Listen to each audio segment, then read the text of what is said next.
நமஸ்காரம். ராமானுஜ தயாபாத்திரம் ஞான வைராக்கிய பூஷணம் ஸ்ரீமத் வெங்கடநாதாரியம் வந்தே வேதாந்த தேசிகம் லக்ஷ்மீநாத சமாரம்பாம் நாதயாகுண மத்தியமாம் அஸ்மதாச்சாரிய பரியந்தாம் வந்தே குரு பரம்பராம் யோ நித்யம் அச்சுத பதாம்புஜ யுக்மருக்ம வியாமோஹதஸ்தத் இதராணி திருநாய மேனே அஸ்மத்குரோர் பகவதோஸ்ய தயைக சிந்தோ ராமானுஜஸ்ய சரணம் பிரபத்யே. வசுதேவ சுதம் தேவம் கம்சசானூர மர்தனம் தேவகி பரமானந்தம் கிருஷ்ணம் வந்தே ஜெகத்குரு. அகிலத்திற்கே மாதாவாக இருக்கக்கூடிய எனக்கும் தாயாக இருக்கக்கூடிய ஸ்ரீ மகாலட்சுமி மற்றும் தயாவின் சாரமாக இருக்கக்கூடிய எம்பெருமாள் ஸ்ரீயஸ்பதியினுடைய அனுகிரக கிருபா கட்டாட்சத்தினாலும் ஆச்சாரியனுடைய அருளாலும் அதாவது குருவருளினாலும் இன்றைக்கு குருவருள் ஆன்மீக மையத்தில் வியாசாச்சாரியர் என்கிற ஒரு மகாரிஷி எழுதின ஒரு கிரந்தம் மகாபாரதம் என்று பெயர். பாண்டவர்கள் கௌரவர்கள் என்கின்ற இரண்டு அண்ணா மற்றும் தம்பிகளின் ஒரு குழுவை பெருமாள் ஒரு நிமித்தமாக வைத்து ஒரு ஊன்றுகோலாக வைத்து கிருஷ்ண பரமாத்மா தர்மத்தை சம்ரட்சிக்க வேண்டும் என்று ஒரு காரணத்தினாலே இரு தலைப்பையும் ஒரு பூமியில் யுத்த பூமியில் நிற்க வைக்கிறார். குருக்ஷேத்திரம் என்று அந்த யுத்த பூமிக்கு பெயர். அந்த யுத்த பூமியிலே கௌரவர்கள் துரியோதனிலிருந்து ஆரம்பமாகி பாண்டவர்கள் யுதிஷ்டிரனிலிருந்து ஆரம்பமாகி பல ராஜ்யங்கள் ஒன்று கூடி சேனாபலத்தை கொடுத்து ஒரு மகா யுத்தமாக நடைபெற போகிறது. அதுதான் இந்த பகவத்கீதைக்கான ஒரு பிரிமைஸ், ஒரு செட்டிங்காக இருக்கு. இப்பொழுது யுத்த பூமியில் பெருமாள் அஸ்திரம் ஏந்த மாட்டேன் கண்ணபிரானானவர் ஒரு சபதம் ஏற்கொண்டிருக்கிறார். என்ன சபதம் அப்படின்னு நம்ம பார்த்தோம்னா, இந்த மகாபாரத யுத்தத்தில் அஸ்திரத்தை ஏந்த மாட்டேன் என்று ஒரு சபதத்தை கொடுத்ததுனால பெருமாள் அர்ஜுனனுக்கு, அதாவது அவருடைய நண்பனாக அவருடைய சொந்த அத்தையினுடைய மகன் பார்த்தன், அதாவது அர்ஜுனனுக்கு சாரதியாக பார்த்த சாரதியாக குருக்ஷேத்திரத்தில் இருக்கிறார். இதில் என்ன சூக்ஷ்மம் என்றால், அர்ஜுனனுக்கு வெறும் யுத்தத்தில் மட்டும் சாரதியாக இல்லாமல் அவனுடைய ஜீவனத்தை உஜ்ஜீவனம் செய்வதற்கும் சாரதியாக இருப்பது கண்ணபிரான் தான். அர்ஜுனன் மூலகமாக நம்மையும் உஜ்ஜீவனம் அடைய செய்வதற்கு காரணமாக இருக்கக்கூடியவர் கண்ணபிரான் கிருஷ்ண பரமாத்மா. எப்படி அப்படின்னு நம்ம பார்த்தோம்னா, யுத்த பூமியிலே அர்ஜுனனுக்கு அவனுடைய ஈன்றோர் சான்றோரை எல்லாம் பார்த்து இவர்களோடு யுத்தம் செய்ய வேண்டுமா, இவர்களோடு நான் யுத்தம் செய்தால் தர்மமா, இவர்கள் என்னை இதுவரை சம்ரட்சித்து வந்திருக்கிறார்கள், இவரிடம் நான் மரியாதை தான் காட்ட வேண்டும், யுத்தம் செய்ய வேண்டுமா என்று ஒரு கேள்வி அர்ஜுனனுடைய மனசுல வருது. அப்பொழுது கிருஷ்ண பரமாத்மா அர்ஜுனனிடம், இவர்களை எல்லாம் நீ கொலை செய்ய போகிறாய் என்று நினைக்கிறாய், வதம் செய்ய போறாய் என்று நீ நினைக்கிறாய். இல்லை, ஒரு மனிதன் ஆனவன் ஸ்நானம் செய்து எவ்வாறு வஸ்திரத்தை மாத்திக்கிறானோ அதே மாதிரி அத்தனை பேருக்குள்ளயும் ஒரு ஆத்மா இருக்கு. அந்த ஆத்மா வெவ்வேறு சரீரம் பூண்டுதான் இந்த சரீரமும் வந்திருக்கு. இப்போ இந்த சரீரத்திலேருந்து வேற சரீரத்துக்கு மாறதான் போறது. அதனால நீ இவாள வதம் பண்றேன்னு நினைச்சிட்டு யுத்தத்தை கைவிடாத, அதனுடைய க்ஷத்ரிய தர்மத்திற்கு பங்கத்தை விளைவிக்கும் அப்படின்னு பொறுமையா சொல்லிட்டு வர்றார். ஆத்மாவினுடைய தத்துவம் என்ன, ஆத்மாவானது எவ்வாறு இருக்கும், எவ்வாறு ஆத்மாவை அழிக்க முடியாத தன்மை எவ்வாறு அந்த ஆத்மாவுக்கு வந்தது, எல்லாத்தையும் பொறுமையா 2வது 3வது அத்தியாயத்துல கர்மயோகத்தையும் பெருமாள் சொல்லிட்டு வர்றார். ஆகையாலே இந்த ஒரு இடத்தில் அர்ஜுனனுக்கு பகவத்கீதையில் இதுவரை பரபிரம்மத்தை பத்தி என்ன தெரிய வருது அப்படின்னு நம்ம பார்க்கணும். ஏன்னா இப்போ 10வது அத்தியாயத்துல கண்ணபிரான் கிருஷ்ண பரமாத்மா என்ன விளக்க போறார் அப்படின்னா, அவர் அதாவது பரமாத்மாவானவருக்கு என்னென்ன லட்சணம், என்னென்ன குணாதிசயம், என்னென்ன விபூதி, இந்த விபூதின்ற சப்தத்திற்கு அர்த்தம் என்னன்ற நம்ம பார்ப்போம். இப்போ சொல்லிட்டு வரேன், அர்ஜுனனுக்கு பரமாத்மா பத்தி என்ன தெரியும் அப்படின்னு நம்ம பார்த்தோம்னா, இதுவரை நவம அத்தியாயத்துல வரைக்கும் அர்ஜுனனுக்கு பரபிரம்மத்தை பத்தி என்ன தெரியறது அப்படின்னு நம்ம பார்த்தோம்னா, பரபிரம்மம் எவ்வாறு எல்லாத்தையும் சிருஷ்டி பண்றது, பரபிரம்மம் தான் சிருஷ்டிகர்த்தா என்று அவனுக்கு தெரிய வருகிறது. அவர்தான் அனைவரும் அடையக்கூடிய லட்சியமாக இருக்க வேண்டும் என்பது தெரிய வருகிறது. அவரிடம் சென்றால் திரும்பியும் இந்த புவி வாழ்வுக்கு வரமாட்டோம் என்று தெரிய வருகிறது. நச்ச புனரா வர்த்ததே அப்படின்னு அர்ஜுனனுக்கு புரிய வருது. இது எல்லாம் அவனுக்கு இதுவரை தெரிகிறது. நாம் கர்மயோகத்தினால் எந்த உபாசனை செய்கிறோமோ அந்த ஹவிஸை எல்லாம் பரமாத்மாவானவள் அவரே தான் எடுத்துக்கிறார். அவர் தான் எல்லாத்துக்கும் அதான் சொல்லுவோம். சந்தியாவந்தனம் செய்யறச்சே ஒரு மந்திரம் உண்டு. என்னன்னா, ஆகாஷாத் பதிதம் தோயம் யதா கச்சதி சாகரம் சர்வதேவ நமஸ்காரக கேசவம் பிரதி கச்சத்தின்னு சொல்றது வழக்கம். அதுக்கு என்ன அர்த்தம்னா, நாம் எந்த தேவதைக்கு ஒரு அர்ச்சனையோ இல்ல ஒரு ஹவிஸையோ கொடுக்கிறோமோ அது அத்தனையும் அல்டிமேட்டா போய் சேர்றது ஒருவரிடத்தில், அதாவது பரமாத்மா. இந்த இடத்துல கேசவன் கிருஷ்ணன் என்று அர்த்தம் பண்ணிக்கணும். சோ அர்ஜுனனுக்கு இதுவரை எல்லாம் புரிய வருது. இப்போ அர்ஜுனனுக்கு என்ன தெரிய வரணும், இன்னும் மீதி பரபிரம்மத்தை பத்தி என்ன தெரிய வரணும் அப்படின்னு நம்ம பார்த்தோம்னா, பரபிரம்மத்தினுடைய ஸ்வரூபம், பரபிரம்மமானது எப்படி இருக்கும். இப்போ ஒருத்தரை பத்தி ஒருத்தர்கிட்ட சரணாகதி அடையணும்னா, சரணாகதிக்கு அடையிற அளவுக்கு அவருக்கு என்ன குணம் இருக்கு, அவர் எப்படி இருப்பார், எங்க இருந்து வந்தார் அப்படின்னா தெரிஞ்சாதான் அவர் மேல ஒரு நம்பிக்கை வரும் இல்லையா. அதனால ஸ்வரூப பத்தி தெரிஞ்சுக்கணும். அவரை எவ்வாறு கண்டறிய வேண்டும் அது தெரிஞ்சுக்கணும். அவருடைய குணாதிசயங்கள், அதாவது அவர் எசென்ஷியலி அவர் யார், எங்கிருந்து வந்தார் அது தெரிய வரணும். இன்னொரு விஷயம் என்னன்னா, அவருக்கு என்ன பிடிக்கும். ஏன்னா அர்ஜுனனுக்கு தெரிய வருது பரபிரம்மத்தை தான் என்னைக்கா இருந்தாலும் அடைய வேண்டும் அப்படின்னு. எப்படி சரி ஒரு சரீரத்துக்குள்ள ஒரு ஜீவாத்மா எப்படி வருது, ஜீவாத்மா இதுவரை தன்னுடைய பூர்வ ஜென்மங்களில் என்ன பாவம் புண்ணியம் செய்து வந்திருக்கிறதோ அதனுடைய பலனாக ஒரு சரீரம் அதுக்கு கிடைக்கிறது. அது மானுட சரீரமாக இருக்கலாம், இல்ல ஒரு பசுவினுடைய சரீரமாக இருக்கலாம், என்னவா வேணா இருக்கலாம். அது அந்தந்த ஜீவாத்மா பண்ணக்கூடிய பாப புண்ணியத்தின் மீது அடிப்படையானது. இப்போ இந்த ஜீவாத்மாவானது கடைசியாக அடைய வேண்டியது பரமாத்மாவை. எப்பொழுது பாவம் மற்றும் புண்ணியம் சூன்யமாகிறதோ அன்று அவன் கைவல்யம் என்கின்ற ஒரு ஞானத்தை அடைந்து வைகுண்டத்திற்கு செல்கிறான். சரி, அது இந்த ஜென்மத்திலேயே கிடைக்குமா, வாய்ப்பு உண்டானா உண்டு. ஆனா பல பேர் புண்ணியமும் செஞ்சிடால் பாவமும் செஞ்சுட்டே இருக்கா. அப்போ அவளுக்கு ஜென்மம் வந்துட்டே இருக்குன்னா அவ எப்படி வைகுண்டம் போவார்கள், முக்தி எப்படி அடைவார்கள் அப்படின்னு நம்ம கேட்டோம்னா, பிரளய காலத்துல அவளும் திரும்பியும் பிரளய காலத்தில் திரும்பும் மீண்டும் மூல பிரகிருதியாக பெருமாள் உள்ளியதான் போவா. சோ எப்படியா இருந்தாலும் பெருமாளை அடைவது என்று பெருமாளை தான் அடையணும்ன்றது அர்ஜுனனுக்கு புரிய வருது. சோ அவரை எப்படி உப செய்து இந்த ஜென்மத்திலேயே அவரை எப்படி அடையலாம் அப்படின்றது, இதெல்லாம் இப்போ அர்ஜுனனுக்கு பரபிரம்மத்தை பத்தி தெரியாத விஷயங்கள். இதைதான் அவர் கேட்க போறார். இப்போ நம்மளோட 10வது அத்தியாயம் விபூதி யோகத்துக்கு பிரவேசம் பண்ண போறோம். விபூதி அப்படின்னா அதுக்கு என்ன அர்த்தம் அப்படின்றது நம்ம பார்த்துடலாம். விபூதி அப்படின்னா பெருமாளுக்கு விபு அப்படின்னு பேரு. விபு அப்படின்னா என்னன்னா வியாபகத்துவம், அதாவது எங்கும் நிறைந்துள்ள தத்துவம் எவரிடம் இருக்கிறதோ, சர்வ குணங்களும் எவரிடத்திலே நிதியாக இருக்கிறதோ, அந்த குணத்தினால் அந்த குணத்தினால் யாரால அதுக்கு அப்பாற்பட்டு இருக்க முடிகிறதோ, இந்த 3 எவர்கிட்ட, அதாவது ஈஸ்வரத்துவம் எவர்கிட்ட இருக்கோ அவருக்கு விபுன்னு பேரு. இந்த 4 லட்சணம் ஒன்றிணையே இருப்பவர்கிட்ட விபுன்னு பேரு. இந்த லட்சணங்கள் 4ம் சேர்ந்துதான் விபூதி அப்படின்னு நம்ம சொல்றோம். சோ பெருமாளினுடைய இந்த வியாபகத்துவம், அதாவது எங்கும் நிறைந்துள்ள தத்துவம், சர்வ குணத்துக்கும் நிதியாக இருக்கக்கூடிய தன்மம், ஈஸ்வரத்துவம், அதற்கு பிற்பாடு ஆதியும் அந்தமும் இல்லாதவர், இதெல்லாம் இந்த 4 குணமும் எவரிடத்தில் இருக்கோ அவருக்கு விபுன்னு பேரு. இந்த 4 குணம் சேர்த்தி விபூதி அப்படின்னு நம்ம சொல்லலாம். இதற்கு மேலேயும் விபூதிக்கு பல அர்த்தங்கள் இருக்கு. ஆனா இப்போதைக்கு இந்த சாப்டர் நம்ம போய் மீனிங் பார்க்க போறோம்னா, இந்த பொதுவா இந்த 4 விஷயங்கள் அறுதிட்டு இந்த சாப்டர்ல சொல்லப்பட்டிருக்கு, இந்த அத்தியாயத்துல சொல்லப்பட்டிருக்கு. சோ இதுதான் விபூதி யோகம் அப்படின்றதுக்கு அர்த்தம். இந்த அத்தியாயத்துல பெருமாள் அவர் பரபிரம்மமான தத்துவம் எவ்வாறு இருக்கும், எங்கே இருந்து வந்தது, இதை பத்திலாம் அர்ஜுனனுக்கு பொறுமையா எக்ஸ்பிளைன் பண்ண போறார். இப்போ முதல் ஸ்லோகமே பெருமாள் தான் ஆரம்பிக்கிறார். பொதுவா அர்ஜுன உவாச்சன் ஆரம்பிக்கும், இந்த சாப்டர் பெருமாள் ஸ்ரீ பகவான் உவாச்சன் தான் ஆரம்பிக்கிறது.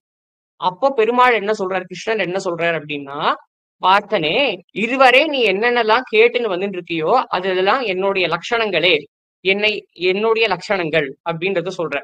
இதை இதுவரையும் என்னுடைய முழு லட்சணத்தையும் யாராலையும் அறிய முடியாது. இப்ப நீ நினைச்சுட்டு இருக்கலாம் நான் சொன்னதுலாம் தான் அவ்வளவுதான், அவ்வளவுதான் பரபிரம்மம் நீ நினைச்சுட்டு இருக்கலாம், ஆனா கிடையாது அப்படின்னு சொல்றாரு. என்ன சொல்றாருன்னா, நமே விது சுரகனாக பிரபவம் ந மகர்ஷய அகம் ஆதிரிகி தேவானாம் மகர்ஷீனாம் ச சர்வசக அப்படின்னு சொல்றார். என்ன சொல்றாரு? நமே விது சுரகனாக, என்னை அறிந்தவர்கள் சுரகணர்களும் என்ன முழுசா அறிஞ்சிக்க முடியாது. நமே விது சுரகனாக பிரபவம்ன மகர்ஷிக, என்னுடைய உத்பவம், நான் எங்கே இருந்து வந்தேன்றத மகர்ஷிகளால கூட நினைச்சு பார்க்க முடியாது. பிரபவம்ன மகர்ஷய அகம் ஆதிரிகி தேவானாம், ஏனில் எனக்கு உத்பவமே கிடையாது, நான் தான் உத்பவமே. அதனால அகம் ஆதிரிகி தேவானாம் மகர்ஷீனாம் சர்வசா, ஆகையாலே என்னை அறிய முடியாத அர்ஜுனா அப்படின்னு. இது எப்படி நம்ம புரிஞ்சுக்கலாம் அப்படின்னு நம்ம பார்த்தோம்னா, இப்போ நமக்கு கண்ணு, காது, மூக்கு, வாய், காது எல்லாமே இருக்கு. இப்போ சுட சுட ஒருத்தவா குழம்பு சாதம் எடுத்துன்னு வரான்னு வச்சுக்கோங்க. அது மூக்குக்கு வாசனையா வருது. ஆனா அது மூக்குக்கு தெரியுமா அது குழம்பு சாதம்னு? தெரியாது. ஆனா வாசனை நன்னா இருக்குன்னு தான் மூக்குக்கு தெரியும். அது குழம்பு சாதத்தோட வாசனை மூக்குக்கு தெரியாது. ஏன்னா it is a part of the human body, அதாவது இண்டிவிஜுவலா ஃபங்க்ஷன் ஆக முடியாது.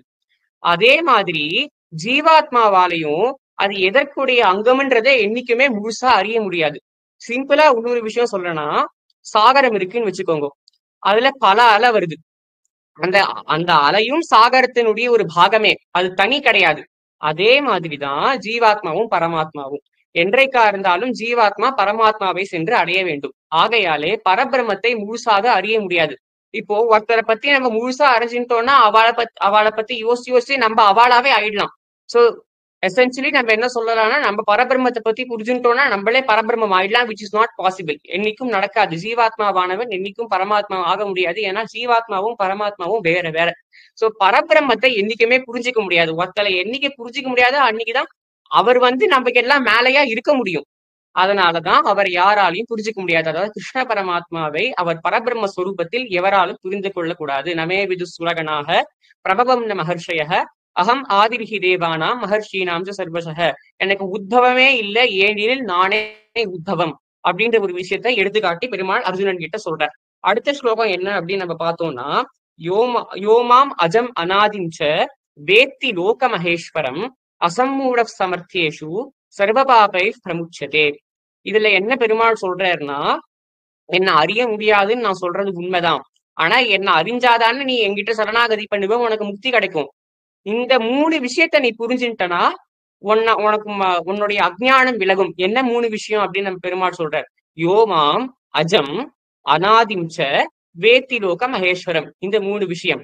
அஜன் அதாவது பிறப்பற்றவன், உத்பவம் இல்லாதவனுக்கு அஜன் அப்படின்னு பேரு. யோமாம் அஜம் அநாதிம்ச, ஆரம்பம் அந்தம் இல்லாதவன் அனாதி. யோமாம் அஜம் அநாதிம்ச வேத்தி லோக மகேஸ்வரம், சர்வ லோகத்திற்கும் எல்லா பிரம்மாண்டங்களுக்கும் ஈசனாக இருப்பவன் நான்.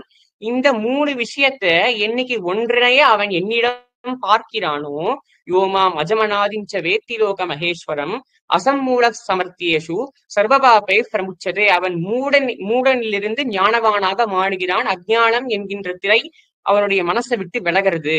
எப்படி விலகிறதுனா, பெருமாளை பரபிரம்மத்தை அஜன் உத்பவம் இல்லாதவன் என்று ஒருத்தன் புரிந்து கொள்கிறானோ, அனாதி ஆரம்பம் அந்தம் இல்லாதவன் என்று புரிந்து கொள்கிறானோ, 3வது சர்வலோகத்துக்கும் மகேஸ்வரன், எல்லாத்திற்கும் ஒரு மகேஸ்வரனாக இருக்கிறான். அச்சேதன வஸ்து பிரம்மாண்டத்திற்கே அவன்தான் வியாபகத்துவமாக இருக்கிறான் என்பதை ஒரு மனிதன் என்று புரிந்து கொள்கிறானோ, அன்றைக்கு அஜ்ஞானம் என்ற திரை விளங்கி அவனுக்கு முக்திக்கான மார்க்கத்தை பொறுமையாக நான் அவனுக்கு எடுத்து காட்டுவேன் அப்படின்னு பெருமாள் சொல்ற. அவருடைய காருண்யம், அவருடைய தயையினால இந்த 3 விஷயத்த நம்ம புரிஞ்சுட்டோம்னா நிச்சயமாக பரபிரம்மத்தை அடையலாம் அப்படின்றத பெருமாள் கண்ணபிரான் சுட்டி காமிக்கிறார். ஏதாம் விபூதிம் யோகம் ச மமயோ வேதி தத்வதः சோவி கல்பேன யோகேன யுஜ்யதே யாத்ர சம்சய. இந்த விபூதி யோகத்தை எவர்கள் படிக்கிறார்களோ அவளுக்கு இது பரபிரம்மத்தை முக்தியை அடையக்கூடிய ஒரு விகல்பமாக இருக்கும். சோ விகல்பேன யோகேன யுஜ்யதே நாத்திர சம்சய, நிச்சயமாக சம்சயம்னா டவுட்டே இல்லாம இந்த விபூதி யோகத்தை யாரு மனசார புரிஞ்சுக்கிறாரோ, என்னுடைய தன்மை குணாதிசயங்கள் விபூதியை யார் முழுசாக அறிந்து அதை என்னிடம் காண்கிறார்களோ அவருக்கு நிச்சயமாக சந்தேகமே இல்லாமல் முக்திக்கான மார்க்கம் கிட்டும். யுஜ்யதே நாத்திர சம்சய அப்படின்னு சொல்றார். அடுத்தது என்ன சொல்றாருன்னா, அகம் சர்வசிய பிரபவோ மத்த சர்வம் பிரவர்த்ததே இதிமத்வா பஜந்தே மாம் புதாபாவ சமன்விதாக. இப்ப 3 விஷயம் நம்ம ஒரு நம்ம வச்சுக்கணும். இப்ப நம்ம ஒரு மனுஷனாக இருக்கோம், இது வரைக்கும் பெருமாளை பத்தி ஒண்ணுமே தெரியாது, பரபிரம்மம்னா என்னன்னு தெரியாது. ஓகே, இப்போ விபூதி யோகத்துக்குள்ள பிரவேசம் பண்ணிருக்கோம். என்ன புரிய வந்தது? பரபிரம்மமானவர் அஜன், அதாவது பிறப்பற்றவர், அனாதி, ஆதி மற்றும் அந்தம் இல்லாதவர். யோமாம், அது என்றும் என்றுமே இருப்பர். யோமாம் அஜம் அனாதிஞ்ச வேத்தி லோக மகேஸ்வரம், சர்வலோகத்திற்கும் மகேஸ்வரனாக இருக்கக்கூடியவர் பரபிரம்மம். இதை புரிஞ்சா அஜ்ஞானம் என்கின்ற திரை விலகிடும் பெருமாள் சொல்றார். நம்மளுக்கு அஜ்ஞானம்ன்ற தலை விலகிடுது. ஸ்டேஜஸா போகும். இப்ப அஜ்ஞானம் என்கின்ற திரை விலகி விட்டது. இதுக்கப்புறம் என்ன அப்படின்னு நம்ம பார்த்தோம்னா, இதுதான் விகல்பம். ஓகே, விபூதி யோகத்து மேல நம்ம ஃபெய்த் வச்சிருக்கோம். ஓகே, இதை நம்ம புரிஞ்சுட்டா நமக்கு பெருமாள் மார்க்கத்தை கொடுப்பார் அப்படின்ற ஒரு நம்பிக்கை நமக்கு வந்திருக்கு. அடுத்த ஸ்லோகம், அகம் சர்வஸ்ய பிரபவோ மத்த ஸ்வரூபம் பிரவர்த்ததே இதிமத்வா பஜந்தே மாம் புதாபாவ சமன்விதா. என்னில் இருந்தான் எல்லாம் தொடக்கமாகிறது. எனக்கு தொடக்கம் இல்லை, ஆனால் என்னிடம் இருந்துதான் எல்லாம் தொடக்கமாகிறது. அகம் சர்வஸ்ய பிரபவோ, எல்லாம் என்னிடம் இருந்து வருகிறது. மத்த ஸ்வரூபம் பிரவர்த்ததே இதிமத்வா பஜந்தே மாம். இதை நினைத்து கொண்டு எவன் ஒருத்தன் என்னை சிந்தனை பண்றானோ, எவன் ஒருத்தன் என்னை பத்தி பஜனை பண்றானோ, இதிமத்வா பஜந்தே மாம் புதாபாவ சமன்விதா, அவனுக்கு ஞானமானது அவன் மனதிலே குடிகொள்கிறது அப்படின்னு கிருஷ்ணன் சொல்றாரு. அகம் சர்வஸ்ய பிரபவோ மத்த சர்வம் பிரவர்த்ததே இதிமத்வா பஜந்தே மாம் புதாபாவ சமன்விதாக. ஓகே, இப்போ ஞானம் என்கின்ற ஒரு ஒளி நமக்குள்ள வந்திருக்கு, நம்மளுடைய மனசுக்குள்ள ஞானம், இந்த ஞானம் வந்திருக்கு. அடுத்த ஸ்லோகம் என்னன்னா, மச்சித்தா மத்கத பிராணா போதயந்த பரஸ்பரம் கதையந்தஸ்ட மாம் நித்யம் துஷ்யந்திச்ச ரமந்திச்ச அப்படின்னு சொல்றாரு. இதே போல என்னை பத்தியே அவன் சிந்தனை பண்ணிட்டு இருக்கான். அஜனாகவும் அனாதியாகவும் சர்வலோக மகேஸ்வரனாகவும் என்னை பத்தி சிந்தனை பண்ணிட்டே வந்திருக்கான். என்னுடைய சிந்தனமாகவே இருக்கான். மச்சித்தா மத்கத பிராணா, இதை பத்தி நினைச்சே என்னுடைய விபூதிகளை பத்தி நினைச்சே அவன் என்னிடம் பூர்ணமாக அவனுடைய பிராணனை சமர்ப்பித்து விடுகிறான். மத்கத பிராணா, சரண்டர், பிரபத்தி பண்கிறான். அப்படின்னா மச்சித்தா மத்கத பிராணா போதயந்த பரஸ்பரம், இது ரெண்டும் ஆனாவிட்டு, அவனுக்கு ஞான சித்தி ஆனாவிட்டு, அவன் என்னிடம் சரணாகதி பண்ணாவிட்டு, போதயந்த பரஸ்பரம். இதே மாதிரி அவன மாதிரியே பல பேர் இதை பத்தி, இந்த தத்துவத்தை பத்தி அறிந்து ஒரு சரணாகதி நிலைய அடைஞ்சிருப்பா இல்லையா? இவன் ஒருத்தன் தான் அடைஞ்சிருப்பான் இல்லையே, விபூதி யோகத்தை வச்சுட்டு பல பேர் அடைஞ்சிருப்பா இல்லையா? அவா கிட்ட இந்த போதனத்தை பேசிப்பாலாம். அதுதான் சத்சங்கம் அப்படின்னு சொல்றது. இப்போ நம்ம இன்னைக்கு இத்தனை பேர் வந்திருக்கோம், எதற்காக? இதற்காக. அதே மாதிரி இந்த ஞானம் தெரிந்தவர்களிடம் இந்த ஞானத்தை பகிரும் தன்மை வருமா விபூதி யோகம் படிச்சா. சோ அதனால சொல்றார், போதயந்த பரஸ்பரம் கதையந்த மாம் நித்தியம் துஷ்யந்திச்ச ரமந்திச்ச. இப்போ நம்ம இதுல என்ன பார்க்கணும்னா, இதுவரை ஒரு மனுஷனானவன் பரபிரம்மத்தை பத்தி அறியாதவன் உலக ரீதியிலே சுகத்தை தேடி வருகிறான், உலகத்துலதான் சுகத்தை பார்க்கிறான். இப்போ பரபிரம்மன்ற ஒரு ஞானம் கிடைச்ச உடனே பரபிரம்மத்தை பத்தி பேசியே அவனுக்கு ஆனந்தம் வருகிறதாம். போதயந்த பரஸ்பரம் கதையந்த மாம் நித்தியம், என்னை பத்தி பேசியே துஷ்யந்திச்ச ரமந்திச்ச, துஷ்யமான ஆனந்தம் அவனுக்கு வருகிறது அப்படின்னு பெருமாள் சொல்றார். திரும்பியும் அவன் உலக ரீதி சுகங்கள்ல போமாட்டான். ஏனெனில் அவனுக்கு இந்த சத்தியமே தெரிஞ்சிருத்த, அந்த உலக ரீதி சுகங்களையும் கொடுப்பவன் நானே, அந்த உலகம் அனைத்தும் வியாபகத்துவனாக இருப்பவன் நானே, அந்த உலகத்தை உண்டு பண்ணவனே நானே அப்படின்ற அவன் புரிஞ்சுட்டான். திரும்பி அவன் அதுக்குள்ளேயே போய் தேட மாட்டான். ஏன்னா உருவாக்குனவனுக்கிட்டே, கிரியேட்டர் கிட்டேயே போயிட்டு, நீ கிரியேட்டர் கிட்டேயே யூ ஹவ் சரண்டர்ட்னா கிரியேஷன் கிட்ட எதுக்கு சரண்டர் பண்ணணும்? சோ அதை புரிஞ்சின்றதுனால அந்த கிரியேட்டரை பத்தியே பேசி, பரபிரம்மம் என்கின்ற அந்த ஸ்வரூபத்தை பத்தியே பேசி அவனுக்கு ஆனந்தம் கிடைக்கிறது. திரும்பியும் உலக ரீதியில போய் அவன் சந்தோஷத்தை தேட மாட்டான் அப்படின்னு பெருமாள் சொல்றார். தேஷாமே வானுகம் பார்த்தம் அகம் அஜ்ஞானஜம் தமக நாசயாமி ஆத்மபாவஸ்தோ ஞான தீபேன பாஸ்வதா அப்படின்னு பெருமாள் சொல்றார். நீ கேட்கலாம், அர்ஜுனா நீ எப்படி இவ்வளவு கான்பிடென்டா சொல்ற, இவன் திரும்பியும் உலக ரீதி சுகத்துல போமாட்டான், இந்த மனுஷனானவன் திரும்பியும் உலக ரீதி சுகத்துல எப்படி போமாட்டான்னு அறுதிட்டு சொல்ற கிருஷ்ணா அப்படின்னு அர்ஜுனனுக்கு ஒரு டவுட் வரலாம். அதுக்கு பதில் பெருமாளே சொல்லிடுறார். அர்ஜுன் கேட்கல, நம்ம மாதிரி கேட்பா அப்படின்னு அதனால பெருமாளே பதில் சொல்லிடுறார், கிருஷ்ணனே பதில் சொல்லிடுறார். என்ன பதில் சொல்லிடுறார் அப்படின்னா, தேஷாமே வா அனுகம் பார்த்தம், இந்த சத்தியத்தை அறிந்தவனுக்கு அணுகம்பனம் அப்படின்ற ஒரு குணம் வந்துருமா. அணுகம்பனா என்னைக்குமே திணறாத ஒரு ஸ்திர புத்தி வந்துருமா. ஓகே, என்னதான் நம்ம பார்த்தாலுமே நமக்கு பரபிரம்மம் தான் கடைசியாக அடையக்கூடிய மார்க்கம். இந்த உலக ரீதியில நம்ம கர்மாக்கு பலன் கிடைக்கிறதெல்லாம் அவர் கொடுக்கறது, அவர்கிட்டயே நம்ம சமர்ப்பிச்சிடலாம். அந்த ஞானம் வறட்சே அவனுக்கு ஒரு ஸ்திரபுத்தி வந்துருது இல்லையா, அதுக்கு அணுகம்பனம்னு பேரு. தேஷாமே வானுகம் பார்த்தம் அகம் அஜ்ஞானஜம் தமக, என்றைக்கு அவனுக்கு இந்த ஞானம் அவன் அணுகம்பனா என்னைக்குமே மாறாம என்கிட்டயே சரணாகதி பண்ணிட்டானோ, அன்னைக்கு நானே அஜ்ஞானம் என்கின்ற தமம், தமம்னா இருட்டு. சோ தமம் என்கின்ற அஜ்ஞானம், இருட்டு என்ற அஜ்ஞானத்தை நானே அவனுடைய மனசில் இருந்து விலக்கி, தேஷாமே வானுகம் பார்த்தம் அகம் நான் அஜ்ஞானஜம் தமக, அஜ்ஞானமாக இருக்கக்கூடிய இதை அஜ்ஞானமாக இருக்கக்கூடிய இருட்டை விலக்கி, நாசயாமி அந்த தமத்தை இருட்டை அழிப்பேன், நாசயாமி ஆத்மபாவஸ்தோ ஞான தீபேன பாஸ்வதா, அவனுடைய ஆத்மாவில் ஞான தீபத்தை நானே ஏற்றி வைப்பேன் அப்படின்னு பெருமாள் அர்ஜுனன் கிட்ட சொல்றார். பெருமாளே நமக்கு சொல்றார், ஓகே இவரை நம்ம புரிஞ்சுக்க ட்ரை பண்ணோம், இவரை நம்ம வந்து ஒரு ஸ்டெப் எடுத்து ஓகே இவரை இப்படிதான் அப்படின்னு புரிஞ்சுக்க ட்ரை பண்றதுக்கே பெருமாள் நமக்கு அத்தனை அஜ்ஞானத்தையும் போக்கிடுறார். இது வரைக்கும் நம்ம வாழ்க்கையில எவ்வளவோ அஜ்ஞானம் இருக்கும். ஆனா இந்த ஒரு ஞானத்தை பெறுவதனாலே பெருமாள் இதையே ஒரு காரணமாக வைத்துக்கொண்டு அவருடைய தயையினாலையும் சௌசீல்யத்தாலையும் சுலபத்துவனாலையும் அனைத்து அஜ்ஞானங்களையும் போக்குறார். அதுல இருந்து நமக்கு என்ன தெரிய வருது? கிருஷ்ணரிடம், அதாவது ஒரு இஷ்ட தேவத்தை கிட்ட ஒரு அடி எடுத்து போனா அவர் நம்ம கிட்ட 1000 அடி எடுத்து வருவார் அப்படின்றது இதுல இருந்து சூக்ஷ்மமான அர்த்தம் நமக்கு புரிய வருது. அடுத்தது என்ன அப்படின்னு பார்த்தோம்னா, அர்ஜுனன் ஸ்துதி பண்றான். இது வரைக்கும் கிருஷ்ணர் சொன்னதெல்லாம் ஓகே, அர்ஜுனன் உள்வாங்கிட்டு இருக்க. இப்போ அர்ஜுனன் பேச போறார். என்ன சொல்றாருன்னா, அர்ஜுன உவாச்ச பரம் பிரம்ம பரம் தாம பவித்ரம் பரமம் பவான் புருஷம் சாஸ்வதம் திவ்யம் ஆதிதேவம் அஜம் விபும். கிருஷ்ணா, எனக்கு இப்போ நீ சொன்னதுல இருந்து எனக்கு புரிய வருது சில விஷயங்கள். என்னன்றதை நான் உங்ககிட்ட சொல்லிடுறேன். ஏன்னா அர்ஜுனனுக்கும் இப்போ கிருஷ்ணருக்கும் சம்வாதம் தானே பகவத்கீதை.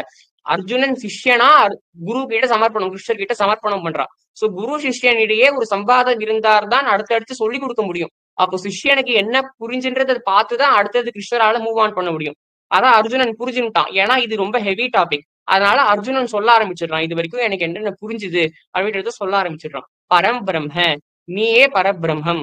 பரம் தாம, நீயே எல்லாரும் அடையக்கூடிய லட்சியம். பரம் பிரம்ம பரம் தாம பவித்ரம் பரமம் பவான். பவித்திரமாக ஒரு விஷயம் இருக்குன்னா அதுக்கு பவித்திர தன்மையை கொடுத்தவனே நீதான். பவித்ராணாம் பவித்ரம் யோ மங்களாம் நாம் ச மங்களம் தேவதம் தேவதானாம் ச பூதானாம் யோவிய பிதா எத சர்வாணி பூதானி பவந்தியாதி யுகாகமே யஸ்மின் ஸ்டப் பிரளயம் யாந்தி புனரேவ யுகக்ஷயேன்னு விஷ்ணு சகஸ்ரநாம ஸ்லோகம். அதுல என்ன சொல்றாருன்னா, பவித்ரனாம் பவித்ரம் யோ, பவித்திரத்திற்கே பவித்திரத்தை கொடுப்பவன், மங்களத்திற்கே மங்களத்தை கொடுப்பவன், மங்களானாம் ச மங்களம் தேவதம் தேவதானாம் ச, தேவாதி தேவர்களுக்கெல்லாம் ஈசன், அதுதான் சர்வலோக மகேஸ்வரன். தேவதா மங்களானாம் ச மங்களம் தேவதம் தேவதானாம் ச பூதானாம் யோ அவ்யய பிதாக, என்றுமே அழியாதவனுக்கு சாஸ்வதன்னு பேரு. அதுதான் அஜம் அனாதின்றத நம்ம பார்த்துட்டோம். சோ இதுலயே விஷ்ணு சகஸ்ரநாமத்துடைய சாரம் பகவத்கீதை. அதே மாதிரி பகவத்கீதையில் இருக்கக்கூடிய விஷயங்கள் விஷ்ணு சகஸ்ரநாமத்திலையும் இருக்கு. சோ இது நம்ம ஒரு இன்ட்ரெஸ்டிங்கான ஒரு கோரிலேஷனை பார்த்துட்டோம்.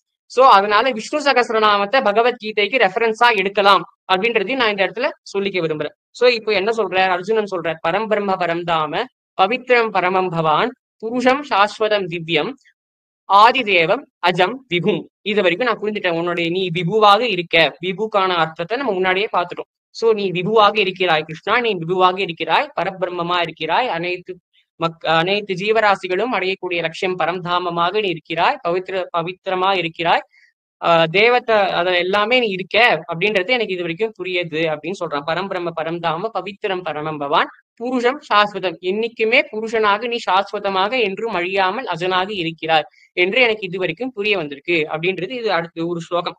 இது அவனுக்கு புரிய வருது. அடுத்தது இவன் சொல்ல வரான், சர்வமேதே திருதம் மன்யே என்மான் வதசி கேசவ நகீதே பகவன் வியக்திம் விதுர்தேவன தானவக. இன்னொரு விஷயமும் எனக்கு புரிய வந்திருக்கு கிருஷ்ணா. சர்வமேதே திருதம் மன்யே என்மாம் வதசி கேசவ, எல்லாமே உன்னூர்ல இருந்து வந்திருக்குன்னு நீ சொல்லிட்ட. சர்வமேதே திருதம் மன்யே என்மாம் வதசி கேசவ நகீதே பகவான் வியக்தி, ஆனாலும் உன்னுடைய பகவத்வத்தை இதுவரை தேவர்களாலும் தானவர்களாலும் முழுசாக அறிய முடியவில்லைன்றது எனக்கு புரிய வந்திருக்கு கிருஷ்ணா அப்படின்னு சொல்றான். என்ன சொல்றார்? திரும்பி சொல்றான் அந்த ஸ்லோகத்தை. சர்வமேத்தே திருதம் மன்யே என்மாம் வதசி கேசவ, நீ சொன்ன இந்த மாதிரி சொன்ன, நகீதே பகவன் வியக்திம் விதுர் தேவன தானவக, உன்னுடைய பகவத்வத்தை இதுவரை தேவர்களாலும் தானவர்களாலும் புரிஞ்சுக்க முடியல. அதுக்கு ஏன் அப்படின்ற அர்த்தத்தையும் நம்ம பார்த்துட்டோம். அதுக்கு ஒரு எக்ஸாம்பிளும் சொன்ன, சாகரத்து ஒரு எக்ஸாம்பிளும் அந்த இதையும் சொன்னேன், சென்ஸ் ஆர்கன்ஸ் கண்ணு காது மூக்கு அது எக்ஸாம்பிள் வச்சு நான் முன்னாடியே சொன்னேன். ஏன் ஒரு பரபிரமத்தை நம்மளால இது வரைக்கும் புரிஞ்சிக்க முடியல, மகரிஷிகள் போன்றவர்களே ஏன் புரிஞ்சிக்க முடியல அப்படின்ற ஒரு அர்த்தத்தையும் நம்ம பார்த்துட்டோம். அதை அர்ஜுனன் விளக்கி சொல்ற, ஓகே ஐ ஹவ் அண்டர்ஸ்டுட், இது வரைக்கும் நான் அதை புரிஞ்சுட்டேன் நீ சொன்னத அப்படின்னு. இப்போ அர்ஜுனனுக்கு ஒரு கேள்வி வருது, கிருஷ்ணா நீ என்கிட்ட நவம அத்தியாயத்துல, அதாவது இதுக்கு முன்னாடி அத்தியாயம் ராஜவித்யா ராஜகுஷ யோகம்னு பேரு, அந்த அத்தியாயத்துல கிருஷ்ணர் அர்ஜுனன் கிட்ட சொல்ற சமோகம் சர்வபூதேஷு அப்படின்றார். அனைத்து ஜீவராசிகளிலும் சமமாக நான் இருக்கிறேன் அப்படின்னு சொல்ற கிருஷ்ணா. அனைத்திலும் நீ இருக்கிறாய் அப்படின்னு நீ சொல்லிட்ட. இப்போ நான் ஒன்னதான் அடையணும், நீ எல்லாத்துலயுமே இருக்குன்னா எனக்கு புரியலையே. அல்டிமேட்டா டெஸ்டினேஷன் நீ தான் சொல்ற, ஆனா எல்லார்கிட்டயுமே இருக்க, எப்படி ஒன்னு அடையிறது? கதம் வித்யாமகம் யோகிம் ஸ்வாம் சதா பரிசிந்தையேன். எந்த ஒரு வித்தியை கிட்டினால் என்னால் உன்னுடைய ஸ்வரூபத்தை முழுதாக இண்டிவிஜுவலாக உன்னுடைய ஸ்வரூபத்தை எவ்வாறு என்றால் புரிந்து கொள்ள முடியும்? கதம் வித்யாமகம் யோகிம் ஸ்வாம் சதா பரிசிந்தையேன். உன்னை பத்தி நான் எப்படி நினைப்பேன்? கேசு கேசு ச பாவேஷு சிந்தையோசி பகவன்மயா. எந்தெந்த ஒரு ஸ்வரூபத்துல உன்னை யோசிச்சு நான் உன்னை அடையலாம் கிருஷ்ணா அப்படின்னு அர்ஜுனன் கேள்வி கேட்கறான். அப்போ வேலிடான கொஸ்டின் தான். சோ அப்போ கிருஷ்ணர் அப்புறம் தான் கிருஷ்ணர் சொல்ற ஹந்ததே கதகிஷ்யாமி திவ்யா ஹியாத்ம விபூதய பிராதான்யத குரு சிரேஷ்ட நாஸ்தியந்தோ விஸ்தரஸ்யமே. Valid question Arjuna. இப்போ நான் சொல்றேன் கேட்டுக்கோ. ஹந்ததே கதகிஷ்யாமி, கேளு. கதகிஷ்யாமி சொல்றேன் கேட்டுக்கோ. ஹந்ததே கதகிஷ்யாமி திவ்யா ஹியாத்ம விபூதய, என்னுடைய விபூதிகளை பத்தி நான் உனக்கு எக்ஸ்பிளைன் பண்றேன் கேட்டுக்கோ அப்படின்னு சொல்றேன்.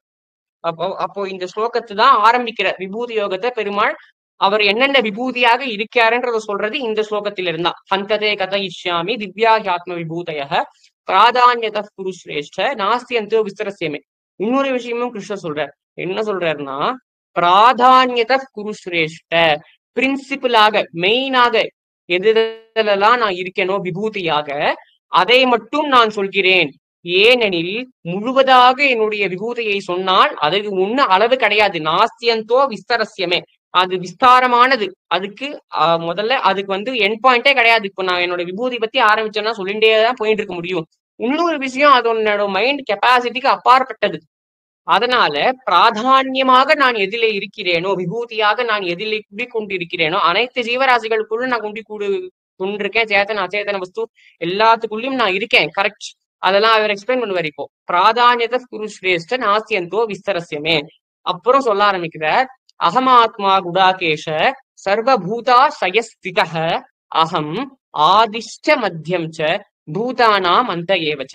இப்போ திரும்பியே நம்ம விஷ்ணு சகஸ்ரநாமத்தையும் எடுக்கலாம். ஒரு அழகான ஒரு பகவத்கீதைக்கும் விஷ்ணு சகஸ்ரநாமக்கும் ஒரு ஒற்றுமை இருக்குன்றத நம்ம பார்க்கலாம். முதல் ஸ்லோகம் விஷ்ணு சகஸ்ரநாமத்துல என்ன? விஸ்வம் விஷ்ணுர் வசத்காரோ பூத பவ்ய பவத் பிரபு பூதகிருத் பூதபிருத் பாவோ பூதாத்மா பூத பாவனஹ அப்படின்னு சொல்றது முதல் ஸ்லோகம் விஷ்ணு சகஸ்ரநாமத்துல. இதான் விஸ்வம் அப்படின்னா இந்த அண்ட சராச்சரமுமே பெருமாளுடைய ஒரு ஸ்வரூபம்.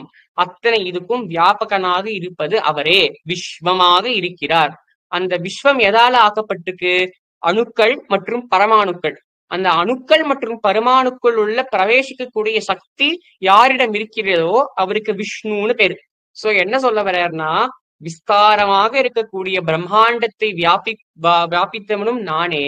அந்த பிரம்மாண்டம் எவ்வளவு சின்ன ஒரு பரமாணுக்களால செய்யப்பட்டது பிரம்மாண்டம். அந்த பரமாணுக்களுக்குள்ளேயும் என்னுடைய ஊர்ஜமானது குடிக்கொண்டிருக்கிறதுங்கிறத விஸ்வம் விஷ்ணு அப்படின்னு சொல்றாரு. அப்ப ஆகையால என்ன, பிரம்மாண்டத்துக்குள்ள நம்ம எல்லாமும் தான் அடக்கும். ஏன்னா நம்ம எல்லாமும் இந்த பிரம்மாண்டத்துலதான் இருக்கும்.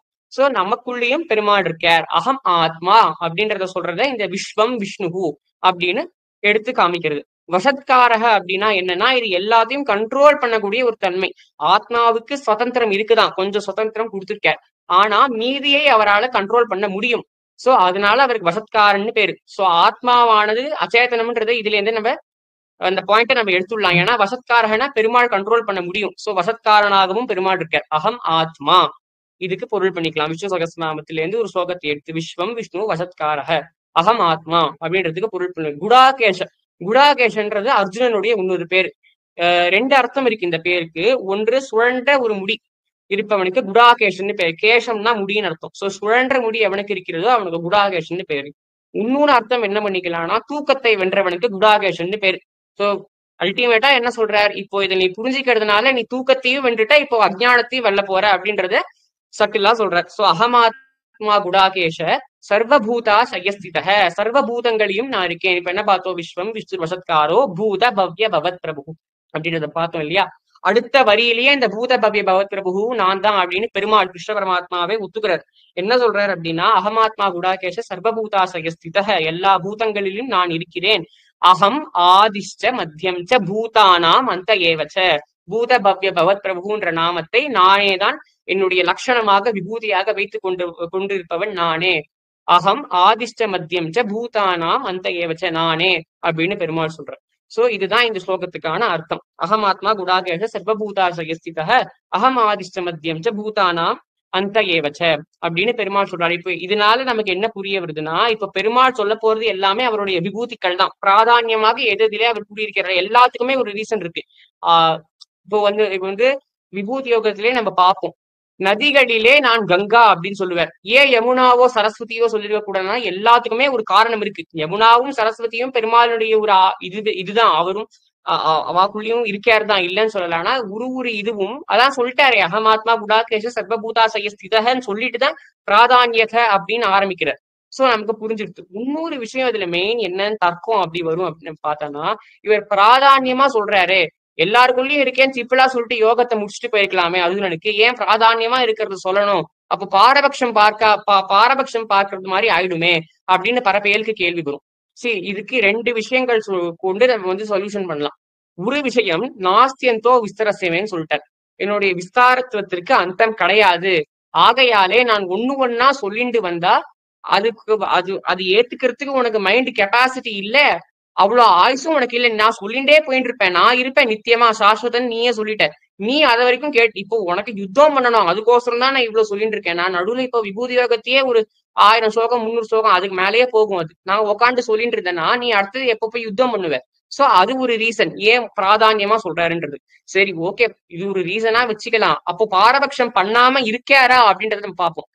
இந்த ரெண்டாவது விஷயத்த நம்ம பார்ப்போம். ஓகே, இதுல எங்கேயாவது அவர் பாரபட்சம் பண்ணிருக்காரான்றத நம்ம இந்த ஸ்லோகங்கள் போவோம் இல்லையா, கதா இப்ப பிரவேசம் பண்ண போறோம். சோ அப்ப நம்ம பார்க்கலாம், okay let us see if he has done பாரபட்சம் பண்ணிருக்காரா இல்லையா அப்படின்றத நம்ம பார்ப்போம். ஓகே, இப்ப முதல் ஸ்லோகம் விபூதிக்கு ஆரம்பிக்கிறது. ஆதித்யானாம் அகம் விஷ்ணு அப்படின்னு சொல்றார். காஷ்யப மகரிஷியின் ஒரு சப்த ரிஷிகள்ல ஒருத்தர். அவருக்கு பிரஜாபதியின் பேரு.